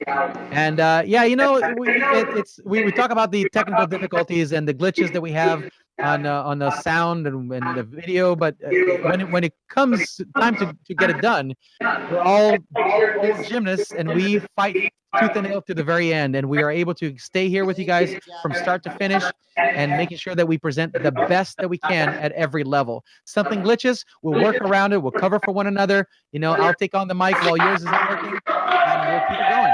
And here's where we go. All right. It's Mr. Mason McNeil from ASU. Yep, this is another team captain, junior Mason McNeil. Parallel bars is his event. I believe we are going to also see him on high bar later. Mason just loves parallel bars. He's from a smaller town up in Montana, and he's fought tooth and nail. Oh, very uncharacteristic fall there. Wow, I have never seen him miss that mount before. And like we talked about earlier, Breeze, it's, you know, in gymnastics, you just never know. Looks like he might have caught his fingers just a little bit. So he's taking his 30 seconds, making sure he's all good. And he's a fraction of an inch of a movement of the finger in the wrong direction, and you catch it in the wrong way, and it throws your whole body off on a really difficult skill. He's got 10 more seconds before he needs to mount, and he's got to get his act together and compose himself and start from scratch as if nothing happened. And here we go. We're back at it. Right on it. That's what I like to see. That's right into that Moy work. And like you talked about, you know, he's got to calm the nerves down here as he goes into his harder. Oh, good save there. You can see he's just a little shaking. He's got to settle it down. Oh, there's a locked handstand. Looks like he's coming back. Here's the good fight there. Look at that. Like forever in one arm. This is what you need to see. He was a little rattled in those first two skills, and he's got his confidence back up. These routines are so short, you just can't afford to be rattled all the way through. Team's getting hyped. Here we go. Small step on the dismount. Nice. Very, very nice cover from team captain Mason McNeil. we were talking about glitches, right? And we're dealing with technological glitches in our realm. These guys deal with what they have to deal with. We're all learning from our experiences. And there it was. Mason just, you know, in an incredibly short amount of time was able to recompose himself, start the routine over again, and go back to doing the gymnastics that he knows how to perform, to show what he's best at, with pride and control. So well done, Mason. Well done indeed. Moving right along to Garrett McDaniel from the Owls on parallel bars. He's set. He's ready to go. Take it away. Hey, Breeze, and I just wanted to add, I think more than anything, gymnastics teaches you how to fight and how to struggle. The goal is to be perfect and perfection, but along that journey, we learn how to fight and keep pushing forward. And I think that's just really a testament to these two teams being club teams in the NCAA. And more recently, Temple had made that transition. And just a big shout out to Coach Jesse taking over the reins from Coach Turoff. So it's just remarkable to see. And we see here he struggled on the dismount, but he's going to get up and he's going to push through. And that's really what this sport is all about. That's right. That's right. These guys are, you know, at every level, right? In a personal level, as a team, as a program, the coaching staff, everyone is having to deal with what life is throwing at them, adapting and moving on, right? And that's what we do. You fall down, you got to get up one more time than the number of times that you fell. And that's what we've been learning our whole lives as athletes, as gymnasts, and we keep applying that in our existence. And that's yet more to the point, right? We're providing these opportunities for these guys to continue after high school and give them the option to go to a school, get an education, and pick up those life skills for what comes after gymnastics. And without gymnastics, these guys would have a lot less fun going through that experience. So here we go. Anthony Mills from ASU, back in the ASU gym, showing some nice control, beautiful movement. Again, Breeze, we've been talking about Anthony all day long. He is so powerful, but on parallel bars, he gets to show off how elegant he can be. There's beautiful, beautiful handstand lines. Tripped a little bit on the giant there, but he's got it back under control like he didn't do anything. Very, very nice lines on parallel bars. Very powerful athlete, just nice and clean.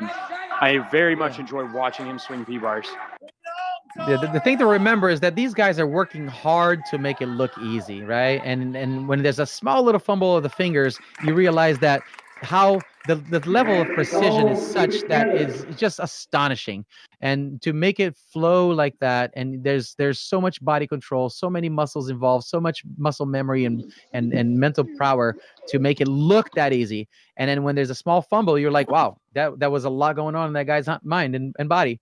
Well done. Anthony pulled it off beautifully, nearly without a hitch in that whole routine. Congratulations. Yeah, I'm really impressed with how elegant that was. And we head back over to the Owls with team captain Nicolino Di Battista. Not only is he one of the Owls' strongest gymnasts, he's also a hell of a leader. Does a great job setting the tone and the pace for all the other guys. He has really nice lines. Nice peach to handstand. Mm-hmm. He really does have a nice body shape, like just a great handstand shape, which is what parallel bars is all about. Nice to see those swinging skills too, the Diam and the Stutz. Ooh, hop half. Okay, that's a throwback skill. Yeah, that's what I did in my routine. It's really an enjoyable skill, a hop half. Something just very pleasing about it. As long as you get your hands on the bar. Aye, there we go, Well Nico. done, Nice Nico. double back. Pumping All in all, a chest, great bringing it out routine. with the support of his teammates right there. Well done. The Owls keeping it together, putting out their best performances possible, staying in the fight, getting that team score up. Of course, these teams are not only fighting for the W today, but they're also, in the season, which is just beginning. They got a long haul to go, so we have to make sure that we pace ourselves because it's a bit of a marathon here with many months to come. All right, Breeze coming up last for the Sun Devils, the anchor, Kewan Watts. 2 years ago, Kewan held the first 3 weeks of the NC2A season is the highest single parallel bar score, fighting up there with OU and Stanford guys. And he held on to it for 3 weeks, and he is just, we call him King Kiwan on P-bars, and you guys are going to see why right here. Huge whip, little bobble on that handstand, but he's right into it. Nice Healy to support, very difficult element there. Many fingers have been claimed by that one. Beautiful. Holy cow, peach handstand, so powerful. Woo! 2 of my fingers. Nice giant to handstand. Nice Yamada right to that handstand again. Yam 1 1/4. Very interesting work here. Coming over that single rail and kipping back up. Very rare element. Nice Stutz, a little short on the handstand, big dismount. Coming up right here from Kiwan. Long routine. He buckled that post arm, but he saved it well with a small hop for the Sun Devils. That was very, very good. Yeah. It was a struggling routine from start to finish. Honestly, to Kiwan, uncharacteristic to his style of gymnastics. To see him having to adjust so many skills in one routine. But the level of difficulty, his start value is going to go off the charts here. And yes, I can see how he was neck and neck with those NCAA guys. And that's more to the point, right? Here's the thing about GymACT teams, that these guys are all not supported financially by any university. You have the United teams, you have the school affiliated teams, but they're not financially supported by the university in any way. So they're forced to raise all of their funds for the year from start to finish by donations and fundraisers. And that's the thing, when Kiwan goes out against the scores today, every one of these guys, they are fighting for the national standard, right? Which is set by the NCAA schools at this point, and in the road to nationals.com, that is our national scoreboard for all the teams. And here we go, moving on to high bar, because we are moving along so well. Stephen Hathbone from the Owls. Yeah, here we go. We got Steven. I think it might be Rathbone. I'm not sure, but it's possible it's Rathbone. And as he moves along, it looks like we have a release coming up. Oh, and he just overshoots it a bit and misses that reverse hect. He'll have 30 seconds to remount to get his composure, catch his breath. Coach Jesse's talking strategy with him right now. They're going to repeat the release or not. We'll see what happens. Let's go, Steve. You got it. Looks like he's probably going to repeat it because we still got that big crash landing mat inside. And we'll see how he fares this time around. Yeah, these guys they're allowed to use an 8-inch extra mat for the landing on those release moves, because obviously they're coming from 9-10 feet high with rotation. So takes it to the chest. That's gonna leave a mark in so many places. That was a hard hit. I hope he's okay. That was solid, man. Yeah. Is that on the men stuff or the stomach? And as a coach and a lover of the sport, you just never want to see that. Looks like Coach Jesse's right there. That's going to be a tough comeback for the Owls. One of the hardest things to do is to watch a teammate take a hard hit, and then the next guy's got to get up and he's got to fight back to protect that team score. Yeah, and go ahead. What he did there, he made an overcorrection. He missed the release the first time, and then he really went for it the second time. So it took a lot of courage for him to really go for the release, and unfortunately, he just overcorrected too much, and he got steel pipe right in his chest. So that's never pleasant. And it looks like he's okay though. But he is on his feet. Give it to him. All right, hey, and here's what happens to, we talked earlier about these the timer, the 30-second timer that the athletes have to go back. Of course, this is the time where the judges and for the safety of the athlete, that as long as the athlete, in this case, legitimately, a huge hit on the high bar, and he was on his back trying to recompose himself, make sure that, he's not rattled or possibly injured badly. We don't start counting that timer until he's back on his feet, so that there's a level of fairness and safety for him to get back there and finish the routine to the best of his ability. So the timer really doesn't start until he got back on his feet. And, from that moment on, he has 30 seconds to remount the apparatus, or there's a deduction. But it looks like we're actually going to move on. Unfortunately, that was Steven. No, excuse me. That was That was Steven, yes, on high bar. He's going to finish the routine right there where he landed. And moving on to the ASU with Blake Kingson on high bar. So our thoughts and wishes to Steven Halfbone to make sure that he's in a speedy recovery.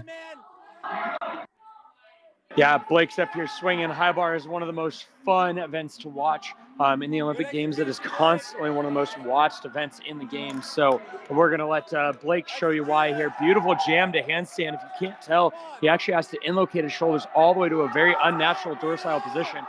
And then he's bringing it home to a dismount here. Let's see if the Sun Devils can find his stick with a beautiful double layout and just a small step on the dismount. That was a very well performed routine from start to finish. Nice angles. Now, every one of the skills that you do on high bar, the requirement, pretty much, sort of a broad stroke rule, is that you need to finish these skills on the handstand. So any of those skills, when he's doing the jam, where his feet go between his hands and he's inlocating his shoulder, he's supposed to go right to the handstand there, and he did that beautifully. So that was an amazing routine from start to finish from Blake. Well done. So now back to the Owls territory. We have Matthew Colgan, and Matt is going to do his high bar routine for the Owls. Here he goes. And yeah, his nerves must be running high right now following his teammate who just had a bit of a splat, but he's doing well so far. Swinging great. Nice blind change. Doing a good job of hitting those handstands like I was just mentioning. Here's a Weiler kip, a tricky move to do. That is it's seemingly simple, but boy, there's a lot going on. Very complex, and it was one of Coach Turoff's favorite moves to have his athletes do.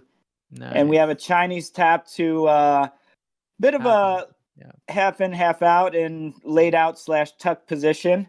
But it's nice to see him get their momentum back after that first man up. It's definitely a pivotal routine for the Owls, having to come back from a big crash from Blake earlier. Excuse me, from Steven a little earlier. And but it looks like Steven's going to be okay, but just not okay enough to finish his routine. But that was a strong performance by Matt Colgan. Did a great job there, pulling the focus back into the competition for the Owls. Well done.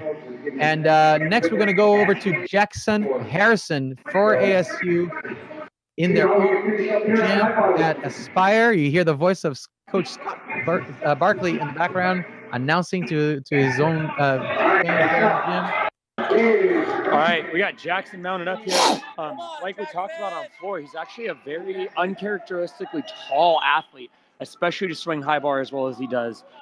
He's going to be a real treat here. The long, tall athletes just show high bar so eloquently, like you see that half pirouette over there. And we're winding up for the exciting part of the routine here. Big toe on Takacha. Very rare in the sport of men's gymnastics. And he's not done, I can tell you that right now. Big flying giant there. Showing some unique skills. I really appreciate that. Way to go, Jackson. I love that. And here it comes. Putting the art form in gymnastics. Big Jaeger, which you just don't see in men's college gymnastics anymore. He's coming in for a dismount. See what he's got for us. Tucked half in, half out. And almost a stuck dismount. Hands up a little too fast. Well done indeed. An incredibly unique routine. A lot of creativity put together there. A lot of different skills in various directions and changes. I really appreciated that routine. That was, one of those things where, the sport is called artistic gymnastics. And that's the kind of routine right there that makes you just feel good about watching it. And you can tell that he's worked hard in so many aspects, in so many directions. And well done to his coaching, the group of coaches that worked with him all his life, and now putting it all together, culmination right here at the ASU team. Well done. Moving right along for the Owls, we have Garrett McDaniel on the high bar. We'll see what he's got to bring for his team. We had a strong performance by Matthew just a few minutes ago, pulled in an 11-3 on high bar. That's a good score. We'll see what Garrett has to say.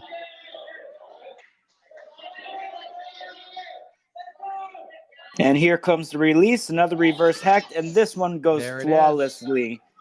And that's a little struggle that Steven was doing earlier. Sorry. Yeah. Let's see if we can get it back together here. Come on, Garrett.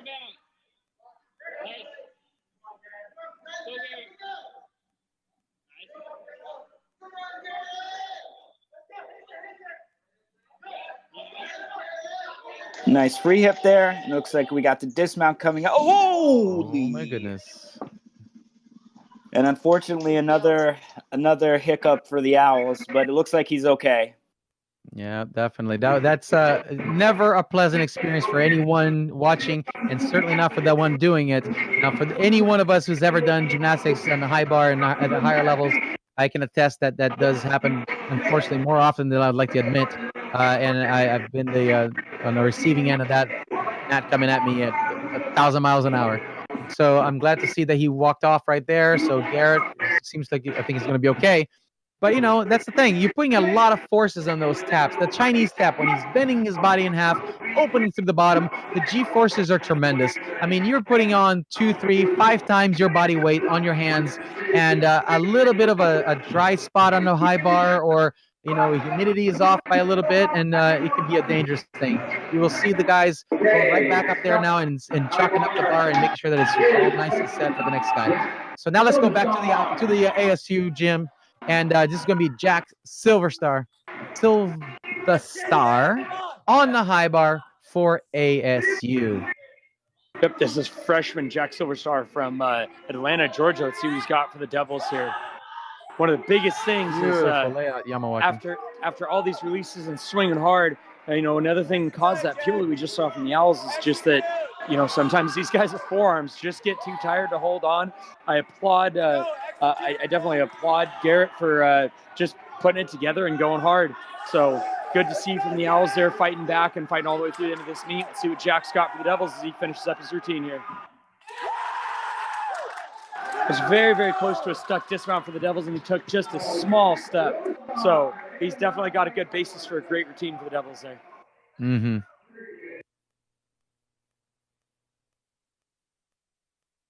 That was a really well executed routine. He did a couple of jam skills, or the Adler skills, as you go in between the hands and dislocate your shoulders out on the other side. And then he did a half talk, excuse me, which is basically a jam with a half turn coming out of it. Well done, well executed. Trying to hit those handstands every time, tricky to do.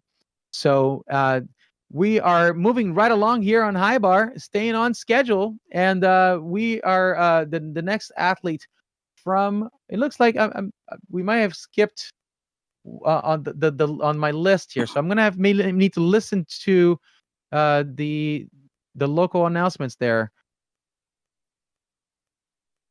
Yeah, and it looks like they're still taking their time to re-chalk up this bar to make sure it's as safe as can be for the athletes. So we're just bearing with that right now. Richard, a good point to bring up now is unfortunately the Owls have seen a Tkachev come back on the bar and now a peeled dismount. What do you suppose the mentality of our next athlete up is going to be? I mean, it's tough to follow that. Right. It definitely has a mental effect on you, and yeah, that's one of the tough things. And you just gotta kind of block it out of your mind and really focus from move to move. And I always say you got to concentrate on the things you can control. So you don't want to focus on the possibility of falling and what your teammates did, but you just have to really stay inside yourself and focus on one move to the next, and that's how you overcome stuff like this. And the Owls have already proven that they can do that. Let's see if they can do it again. Let's hope so. Yeah. As a team, you stick together and you pull for one another. Again, I keep making these analogies to life, right? But that's what happens. Kevin, you and I were supposed to have a meeting a little early this week, and turns out you were on a mountain biking ride, and with a flat tire, had to run the rest of the way. You pick up your bike and you run with it if you have to. So these guys are going to do just that. They're going to pull it together. They're going to keep this routines rolling. They're going to do the best they can, perform the best routines for the best scores for their team. Here we go. This is going to be Zach Raymond from the Owls on high bar.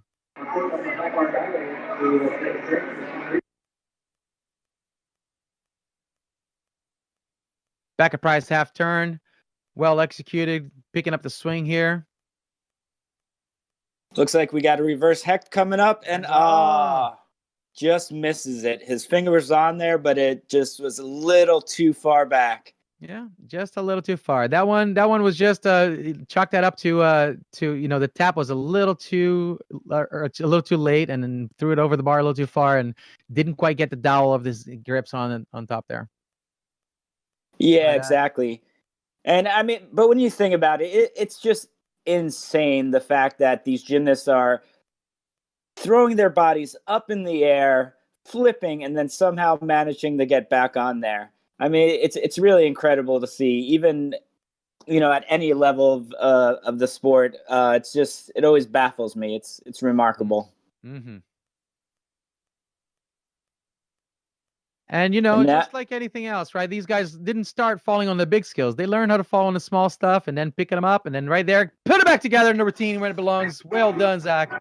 That's what you want to see right there. Nice endo right into the handstand. Another endo, full pirouette to mixed grip. And he's really recovering well here. Yes, let's see how he handles this dismount. Same Chinese tap. Half and half out. And sticks the landing. Oh, that's what we want to see. And there is just such an incredible amount of weight that just came off of everybody's shoulders. Look at that. Those guys are pumped up. They just saw a great routine by someone just putting it all together there. After one fall, he just got back up on a bar and finished like a champ. That was a beautiful, beautiful routine by by Zach Raymond on the high bar. That was awesome. All right, and the Sun Devils are moving on with senior team captain Jake Schroeder. He's got a really exciting high bar routine. He was a great junior athlete on high bar and has continued to show that as we move into college gymnastics here. And we're gonna enjoy this one, Breeze. I'm a high bar geek. I was never super good at it, but there's that half Takamoto right to handstand like you want to see. Big release coming up from Jake Schroeder right here. Kovacs over the bar, hands are on it. The guys are getting wild for him. And let me tell you, as a competitor, when your team starts getting hyped, you got to settle those nerves down and keep it under control and just do what you've been doing in the gym. Beautiful Stalter. Big dismount coming up from Jake Schroeder. Half and half out tuck, and that is a Sun Devil stuck dismount. That's where well done. Beautiful routine. The Devils have had a hard time finding those stuck dismounts today, and Jake just brought it back. We've got 2 more guys to see if they can find a couple more sticks for the Sun Devils as they finish out this competition. Yeah, that's definitely the way to do it right there. You put big skills in a routine, you put a nice clean dismount, put his feet on the ground. That is perfection. Love seeing that stuff. And right back to you guys in the Owl Roost. We have Jacob Biller for the all right. Boys. Let's go. Come on, Jacob. Let's see what you got, buddy. You see his comrades are right there, pumping him up, getting them ready. A little extra juice. Massive tap. Yes. Reverse hecht, and it's caught. That was sweet. That was right on the spot. That's going to get the last couple guys for the Owls hyped up here to finish strong for sure. Yeah, it's all about momentum and keeping it going. And we had the turnaround with that last routine. And, nice. There it is. Laying full out or full and laid out. Yeah, in the code of points, the number of flips and the number of twists that you do is what counts. It doesn't matter where they happen. Unlike trampoline, where there is a distinction between one element and the other. But he did 2 flips in a laid out position with 1 full twist. Where he did a twist is irrelevant. But that was a beautiful dismount. He did it with a different technique. Instead of kicking up and over the trajectory that goes up and arcing over the higher than a high bar, he just kept his body below the bar, flipping super fast, and it requires an extreme amount of accuracy on the landing to put it back on his feet without any wobbles. And he did a good job. Did a small step, but a good job with the landing on that dismount. Well done, Mason. Excuse me, Jacob. Well done, Jacob. From ASU. Back in Yep, this is another one of our team captains. The team actually has 3 of them this year. It's the youngest one, junior team captain Mason Neal. Again, we saw him on P-bars earlier, and he's been working hard on high bar. Let's see what he's got for us. Very unique mount from Mason here. Right into that front giant. It's very difficult to do. Half Takamoto. Coming into his release elements. That reverse hex, it's called the Tkachev that we have been seeing a lot from the Owls. He's got another one with a half turn on the end. He's working hard. He's got to slow down and find those handstands that Reese were talking about earlier. But overall, so far, a solid set from team captain Mason McNeil. Here we go. That half pirouette normally means we're coming in hot for a dismount. See what he's got for the Devils. Half and half out straight. He just pikes it down and sits back. But that was a gorgeous laying full out in the air. I mean, really nice. It really was. Yeah, just case in point, right? He did 2 layout flips with a full twist on a second flip on this one. The value is the same as the athlete we saw before, but this one, unfortunately, at the end, he was working so hard for that tap. It looked like he, just pulled in too far. He was going to be on his feet, brought his feet like in a pike position as if he was trying to rotate more because he didn't think he had enough room. Nope, he had plenty. And here we have Taden Thurber, Temple's last guy up on high bar. They've had a rough go at it, but we'll see if he can pull together and finish solid. So far, so good. Release number 2 caught, looking awesome. Nice stalder to the handstand. Nice calm routine. He's got his composure. He's got his confidence. Ooh, handled that endo well. Wow, he really whips out of that endo. And we got the dismount coming up. He is cranking. And I don't know, Andrew, is that a double layout or double pike? What are we going to say? Oh, man. I'm going to have to defer to Jordan on that one in the comments over here on YouTube and find out what he has to say about it. But that's the thing, right? It's the that slightly undetermined position. Did he do most of the skill in the laid out or not? And then that's what's going to give credit for the dismount. But he did indeed a great routine, super powerful, very aggressive, not giving any time for us to think about a whole lot other than just going from one skill to the other. Well done indeed. I would like to thank everyone who is watching this meet right now from our YouTube feed in Virtual Stars or in the Men's College Gymnastics YouTube channel. Thank you for being here with us. We are closing up the account here for the high bar routines and the full competition. And just to let you know, we're going to do a couple of things at the end of the meet. We're going to do the presentation of the team scores, but then afterwards, stick around. We're going to have a post-meet show where we're going to give some special awards and some interviews with the athletes. So stick around. Let's see what we got here from our athlete from ASU. This is senior team captain Anthony Mills. Again, very, very powerful gymnast. And then he swings so well and so elegantly. Let's see what Anthony has for us on high bar here. It's going to be an exciting routine.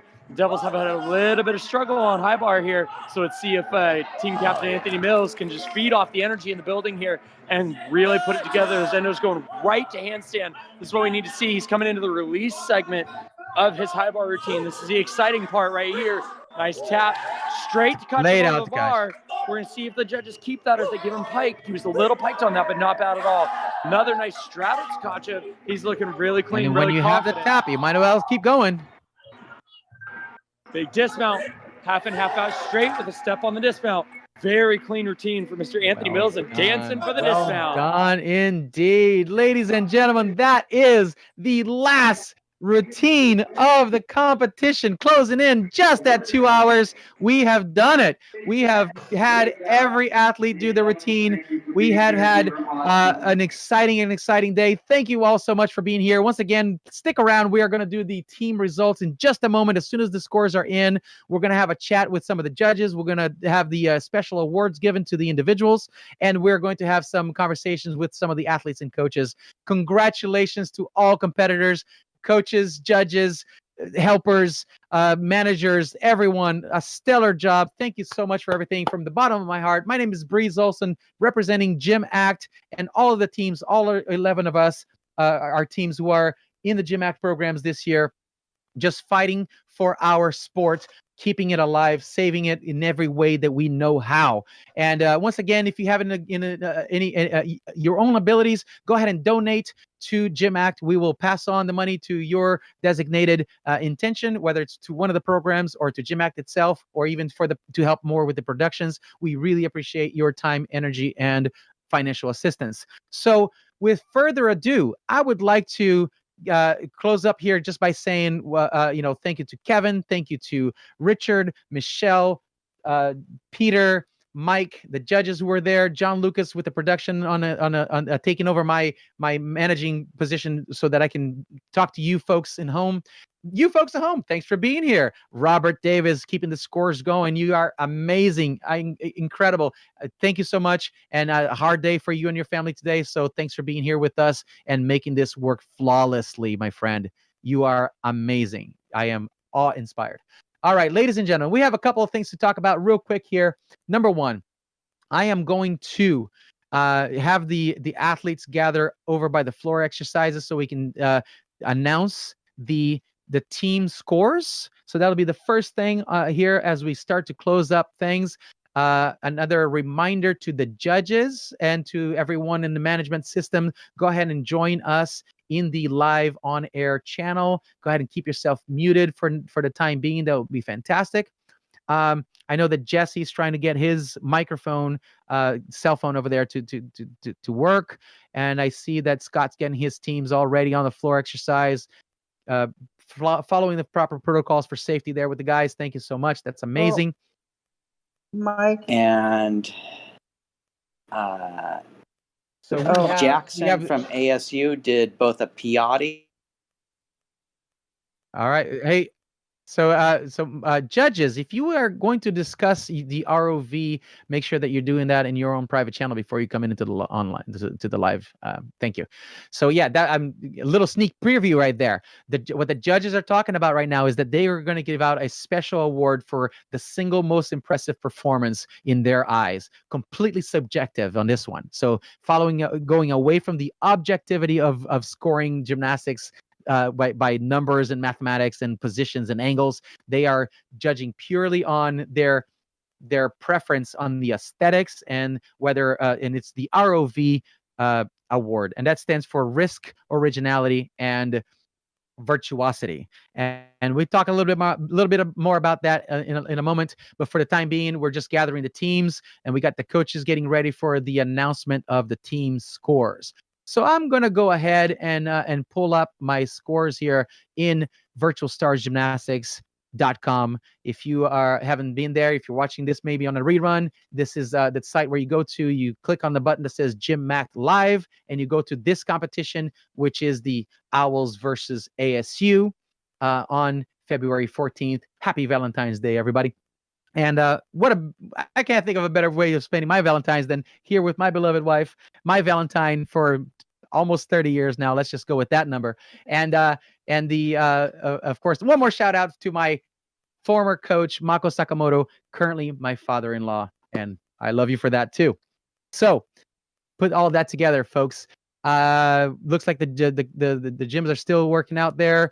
Visit us at gymact.org. Check out our website. Check out the teams. Check out the programs. The programs are growing. We got word that we're going to have more teams joining us next year. Of course, with the announcement of a couple of teams being dropped from the NCAA platform. And we already have more or less of a verbal commitment from at least one of those teams to join our league next year. We'll keep that. That's as much as you get from me now, because nothing is official until we get the official word. So, all right, let's go ahead and talk about the scores. It looks like the teams are ready, and I'm just going to go with. We were trying to make sure that the sound of what I am saying is coming across to their gyms. If I can get either one of the athletes or the coaches to give me a thumbs up so that I know that you're hearing what I am saying. Thank you, Jesse. Perfect right there. ASU, I'm sure Jordan is on there. Thank you. I see the thumbs up. Thanks, guys. All right. So I will stop babbling and give you what you are here for. Ladies and gentlemen, two teams head-to-head from opposite ends of the country. They did their best. They did phenomenal routines, put the risk into the difficulty. They did clean. elegant movements, and this is how we end up with the numbers. First off, in second place with the total score of 344.8 from Philadelphia, the Owls men's gymnastics team. Congratulations. 344 points on their first meet here with us. The virtual meet, it's a fantastic number. We did see some mishaps and some homework that you all have to do, as Jesse put it, and that is still a good solid number to put on your scoreboard for this meet. Congratulations, gentlemen. But of course, there can be only one winner in the sport of gymnastics, and with a 380.5, a huge team score for Arizona State University, ASU. Fantastic. Congratulations. Now, along with those numbers, let's also give a shout out to both teams where ASU had a total stuck landings that actually counted for bonus. One stuck landing for the entire meet. So I am going to say good job for sticking that landing. And I'm sure you're going to be hearing more about that from Coach Scott Barkley in a moment. And the fact that the Owls put together 4 stuck landings with the bonus points during their competition. So Owls with the stuck landing winners for today's competition. So take that as a point of pride. That is awesome. Well done. So, ladies and gentlemen, thank you so much. Now, once again, stick around because we are going to be doing a couple more things before we go away completely. So, as tradition, at the end of an event, which we're going to call this the official ending of the meet, but then we're going to go into the post-meet show. We're going to go ahead and together as a group, I'm going to count 1, 2, 3. We will say together, go GymACT. And then all the athletes, coaches, judges, wherever you are, perform a backflip. And that's our closing exclamation point at the end of this GymACT live event. We've been doing that for all of our challenges and all of our competitions. We'll continue doing that as much as we can at every single event. So I'm going to let those guys get ready, space themselves out so don't want to kicks at each other. I know that some of the coaches and judges may want to participate in their own screens. I'm going to go into this to gallery mode here, but John, I don't think you should, because I think we're going to have some incidences and then the couch flipping right there is going to be exciting. All right, ladies and gentlemen, I think we're ready. So we're going to go 1, 2, 3, go GymACT, and then a backflip, and that will conclude the official portion of this competition. And if you're with me, put your hands forward as the huddle would be virtually from a long distance away. Here we go. 1, 2, 3. Go GymACT. GymACT. That's what I'm talking about. That's what I'm talking about. Camaraderie and a huge shout outs to every athlete, every family member, every coach, every supporter of the sport of gymnastics. Thank you so much for everything that you guys do. We cannot do this without you. We don't want to do this without you. So thank you. Mahalo from Santa Cruz, California, and from the rest of the world as we are webcasting from Santa Cruz. We are in Arizona. We are in New York. We are in Oroville. We're in Oregon. We are where else are we? There's a couple more. We got a couple more. Well, various places in Arizona, and all those of you throughout the world, the hundreds who have been watching this webcast. Thanks for being here. Now, here's what we're gonna do. We're gonna take another about a minute or so of a little bit of logistics that we have to do in order to formalize this event. And so bear with me for just a little bit as we do this little chatting with the coaches and the judges. Now, coaches and judges, as I mentioned to you off air earlier today, we need to verify the score sheets for this competition in order to make it official in the Road to Nationals ranking system, the national ranking system for all college teams. And that dictates where these guys fall between varsity, GymACT, the armed forces, all of them are in there. So if I can get from you all, from the 2 coaches and the 3 judges, a verbal confirmation before we export the numbers to the page that you're actually going to be signing. So we can go one at a time. I know that I don't think I need to call on your name, but you can just unmute yourself and tell me your name and the whether or not you verified that the scores that you see there are accurate to the best of your knowledge. And coaches, from your perspective, whether or not there are any questions in regards to your start values for the scores that were presented there. on the sheets. So it looks like Scott might be ready. So I'm gonna actually go. I am gonna call on Scott first. Scott, how are you doing? Are you giving the thumbs up for the score sheets? All right, that's a nod and a thumbs up. I hear you now, sir.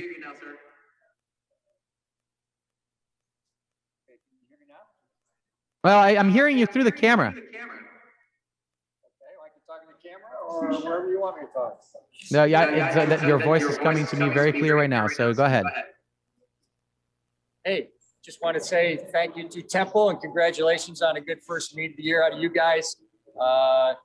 Wish you the best up there on the East Coast. Wish we could have been up there this year with you. It was on the schedule, but we made the best of it. I want to say thanks to all you guys behind the camera today that have made this thing work. Like I told our team, there's a lot of people that make this whole thing work. We're all a big part of the team, and these guys work hard to put their performance on. You guys did too. So thank you to the judges out there, and Breeze, John, and Rob. You guys did a tremendous job. So thank you much. It was a great competition. We look forward to more of these, and we just keep getting better. We learned a lot from it today. So thanks, man. Appreciate it. That's fantastic. So can I get buddy. from you just whether you have the thumbs up for the scores?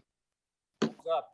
Thank you very much. All right, Scott, we'll be back with you momentarily to talk to your athletes after the awards. Let's go back. Let's go to the Owls now. And Jesse, can I get either a thumbs up or a verbal confirmation for the scores verification, please? I would like to see about high bar. I don't know if how I can see it, but I'm curious about the high bar scores. Well, I have the judges right here on the line. So which score in particular are we talking about? I guess if we could just run through all of them.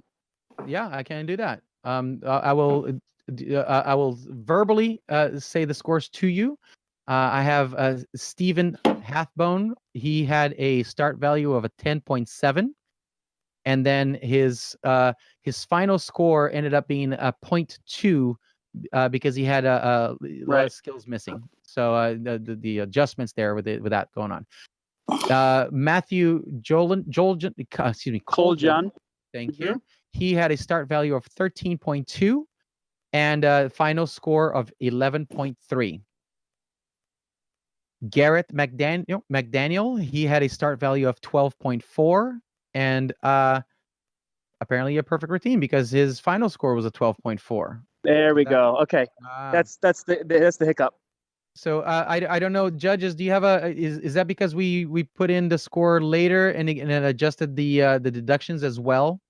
It was because the start value was put under the wrong athlete, and when Robert refreshed it, I guess my deductions did not go through. So let me put my deductions in. The deduction, yes. So let me go through and correct that right now. All right. So go ahead and while you correct that, I'm going to move on to the next one, Jesse. So that's we had to do a correction score. That's all good. I knew there was something on in the high bar score, and if that was it, there it is. That's what it was.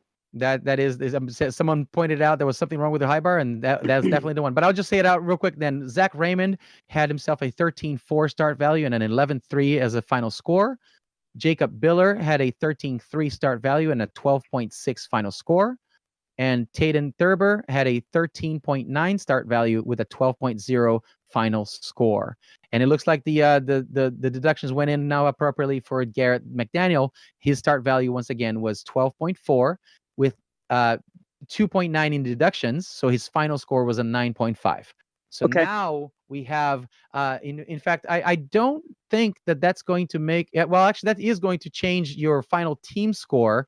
And I'll just voice that out to you right now. Your final team score now has been adjusted accordingly for the counting scores. And your final team score went to a 341.9. So it did go down a little bit because of that, the execution deductions that had not been entered. You still get your 4 sticks, though. That's a win. Yeah. Oh, yeah. Don't take the sticks away from us. No, never. You earned it, Betty. All right. So I verify. I give the thumbs up now.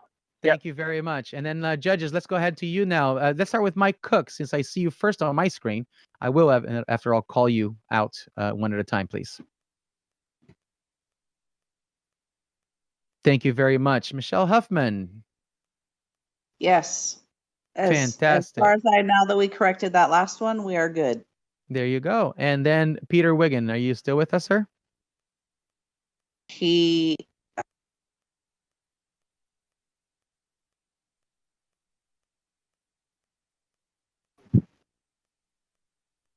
Okay. Aha. Well, I will be sending Peter the signable document. So there he you can sign go. it. There you go. So yeah, this is the preliminary final of the scores, because now that we will be creating a PDF from these scores that are posted right there on the website, and each of the judges and coaches have to sign them. We were just trying to push forward the a preliminary official score, if you will. So with that in mind, so with that correction on high bar, which was the only question from the coaches, we're going to go ahead and say this is an accurate depiction of what the score should be. All right, ladies and gentlemen, let's move on to the top scores of each individual event. Starting on floor exercise, we have on the floor with a 13.0 from ASU, Esteban Montiel. Well done, well done.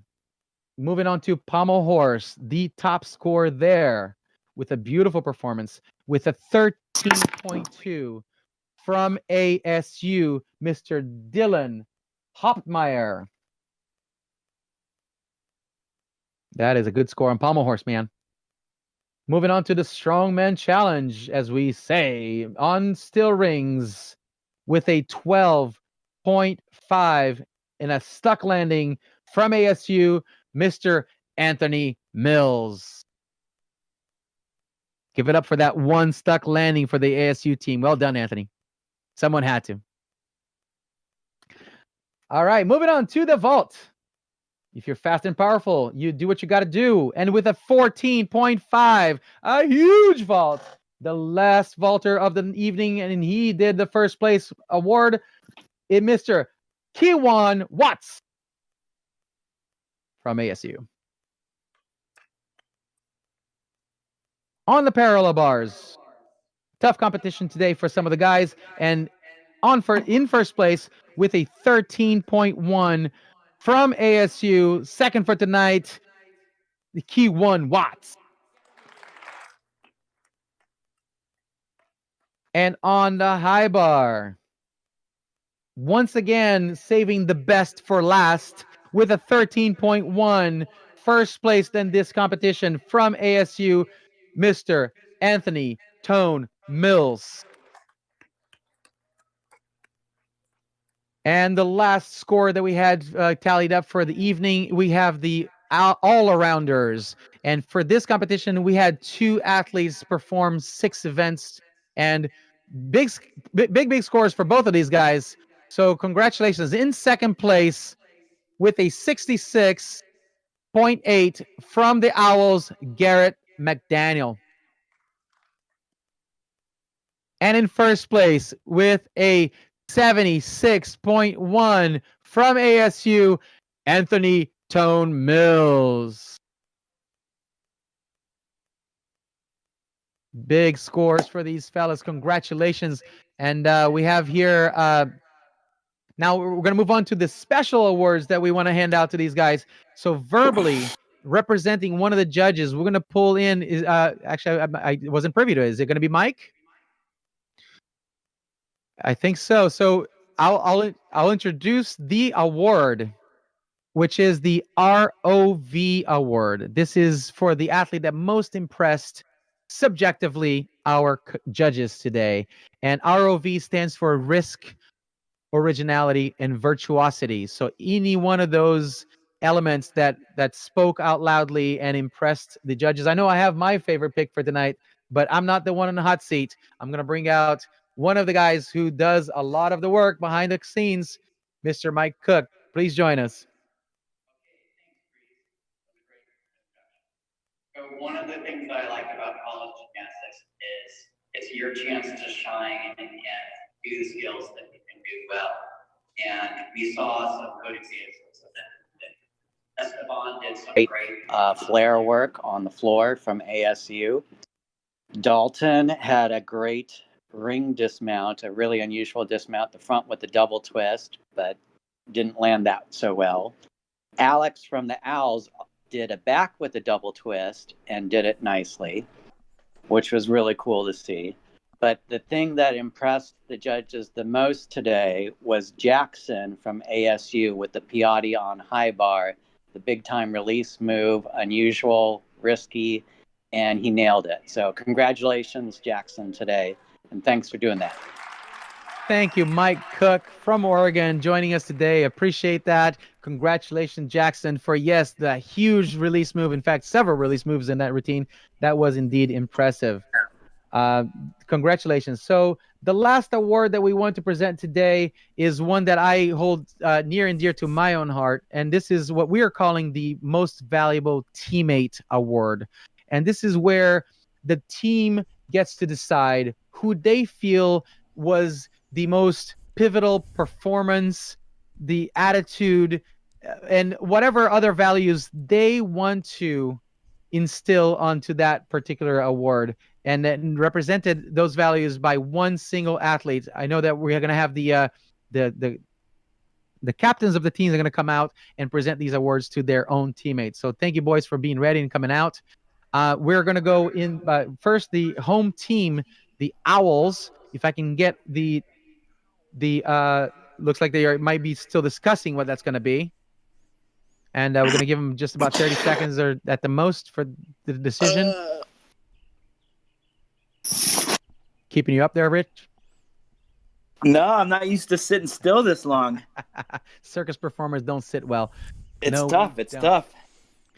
All right, so here's what we're going to do. As long as the Owls are still deciding for themselves there, why don't we go ahead and move things along and do call on the ASU team captains. So ASU, since you're close to the camera enough, go ahead and turn on the volume. Thank you very much. I already see it. So who's going to represent you guys on the speaking part? On the speaking part? Oh, I'll talk about it. All right. Who am I talking to? This is Jake. I'm from Chandler, Arizona. All right, Jake. First of all, congratulations to you and your teammates on a wonderful performance today. Congratulations to all you guys. So who's the most valuable teammate of your team? All right, so our most valuable teammate is a guy that's been working his butt off all year. He's been working for his opportunity on the team this year, been grinding away. Earlier this week, he had a big fall, took to his head on floor. We didn't know if he was going to be able to compete this weekend, but he stepped up big time, hit both his sets, first time on the gold team, and he crushed it today. So Blake Ting's on. Big fan. All right.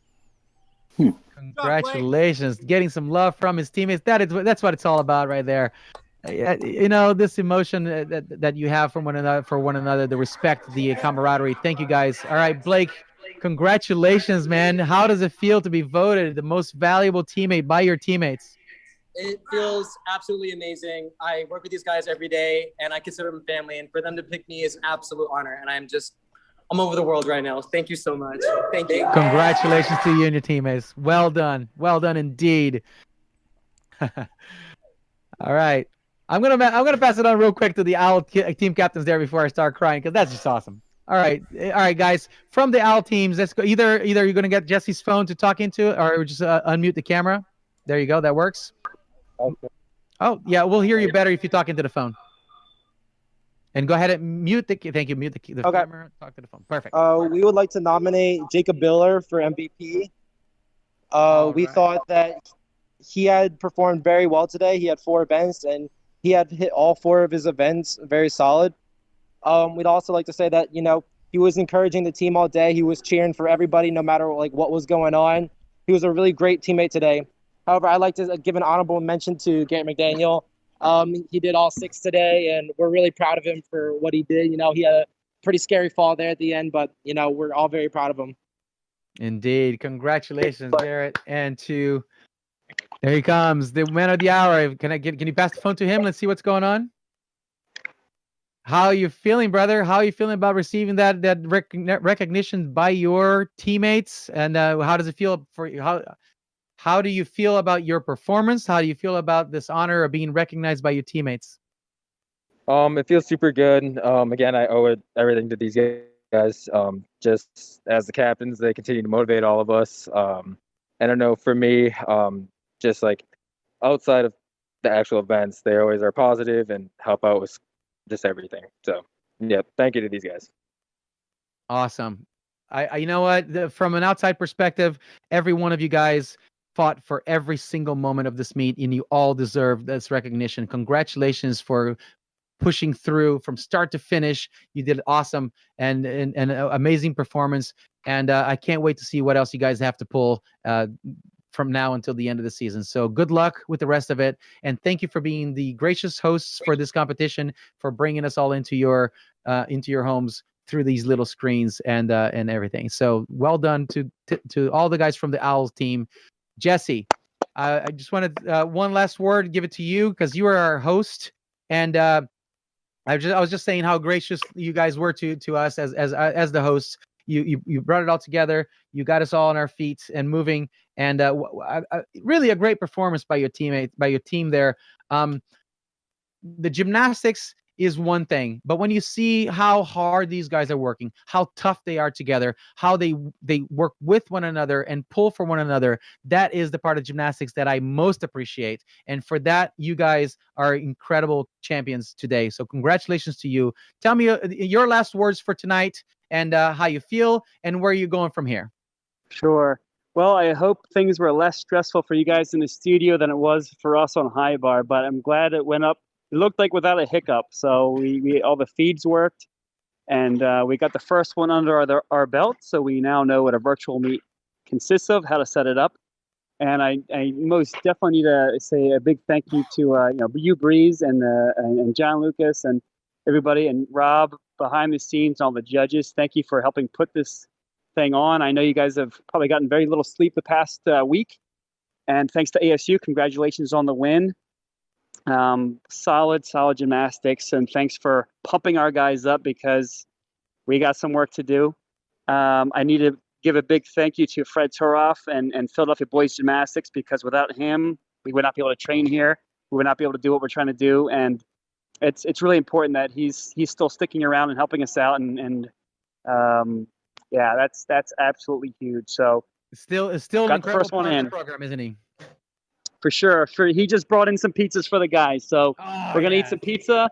And Richie, I know you're on the. I know we haven't spoken, but thanks for commenting on the today's meet. I wish you could have heard what you were saying, but tell the alumni we're gonna get back to work. We got a long way to go, so no worries. And Jesse, before you go, just go ahead and let us know, how is Steven doing? Is he okay? Oh, Steven, where's Steven? Steven is right here. He is breathing, and he's walking. And now Garrett, Garrett's the other one. His neck's a little stiff, but you guys already saw him on camera, so that's right. He'll be a little sore. We'll get him checked out properly and make sure we can carry on. Indeed. Well, once again, congratulations to you. You certainly, this is a program that has an incredible history. We keep mentioning Fred's name. So Fred Turoff, thank you for spearheading this team, this program for so many years, building this incredible machine, this incredible entity that is the Temple men's gymnastics team, now represented by the Owl men's gymnastics for the time being, until we can go back into the swing of things properly. So congratulations. We can get Fred. We can get Fred on if you want to hear from him. Oh man, of course we do. We got it. We have to. What am I paying you for, man? Let's go. Bring him in there. You're right, though. You're 95. You're 95 of our program. Fred Turoff has been here for over 40 years of it. Wait a minute. We're 5 years off of 100. What's that? 95 years of the gymnastics. This is 95 program? Years of gymnastics. Oh, my goodness. Let's and get gentlemen, Fred on. The one and only Fred Turoff. Give him a hand. Hello, everybody. Here, how about my right hand? Oh, that'll do. That'll do. Freddie, listen, from me to you, I say thank you for everything that you've done today, providing a space, providing a safe haven for these athletes to come out and do what they love to do. So thank you for helping us help them, because it's people like you putting their money where their mouth is, opening their homes, opening their spaces, and making the place safe and making these opportunities possible for these athletes. So thank you and congratulations. Not a problem. Nice to see you guys. It's Good. nice to speak Glad to everything you. worked out well. And Okay. look forward to seeing you more and more along the season, sir. I'm still hanging around. Good, good, good. Okay. All right, Very take good. care of yourself. We'll see you again. Welcome to Philadelphia Boys Gymnastics / Temple University Men's. We're Bye-bye. happy. We're happy you're keeping those doors open for us. Okay. Ladies and gentlemen, Bye-bye. on that heartwarming note, I will bid you adieu. I would like to say one last thank you to the coaches and judges, Jesse Kitson-Abelson from the Owls men's program, Scott Barkley and his team from ASU, the judges, Mike Cook, Michelle Huffman, and Peter Wiggin. Thank you so much for your hard work and dedication. My co-hosts, Kevin Riggle and Richard McGuire. Richie, thank you so much for joining. I haven't met you officially in person, but what I've known of you virtually is already an astonishing thing. I can't wait to get to know you better, brother. Kevin, Pleasure to be here with you. Thank you for being here. Kevin, thanks for being with us. Thanks for your wonderful words and enthusiasm. Breeze, thank you so much. I'm just honored to be a part of it, and we learned a lot, and we're going to continue to provide a better product for the virtual duels to come. And I'm just so honored to be part of GymACT and still helping push the sport forward. So congratulations to you guys on pulling this off, Robert, John, all you guys. Awesome job. Thank you guys so much for letting me be part of it. Thank you. You're welcome. And also to my cohorts, my partners in so many crimes, John Lucas and Robert Davis. Without you guys, of course, this wouldn't even have started. So, Robert, thank you to Virtual Stars Gymnastics and all the background, the backbone of this operation, which is the digital world. Thank you so much for providing so much for us to make this work. John, for your incredible expertise on the video work and production and vision to keep it all together while it was running. I thank you all for allowing me to participate all throughout the process. I got to know every one of you a little bit in the tougher part, which is the dreaming up and the hypotheticals, and it all came together today. I wouldn't say without a hitch, but I would say it came out perfectly. We worked through what we needed to work through to make it happen. The competition happened from start to finish. The scores are in, and this is what it's about. A huge success today for the sport of gymnastics. So thank you all for being part of this historical moment and moving forward into bigger and more things. So here we go. Ladies and gentlemen, much mahalo, peace, love, aloha from Santa Cruz, California. I will see you on the flip side.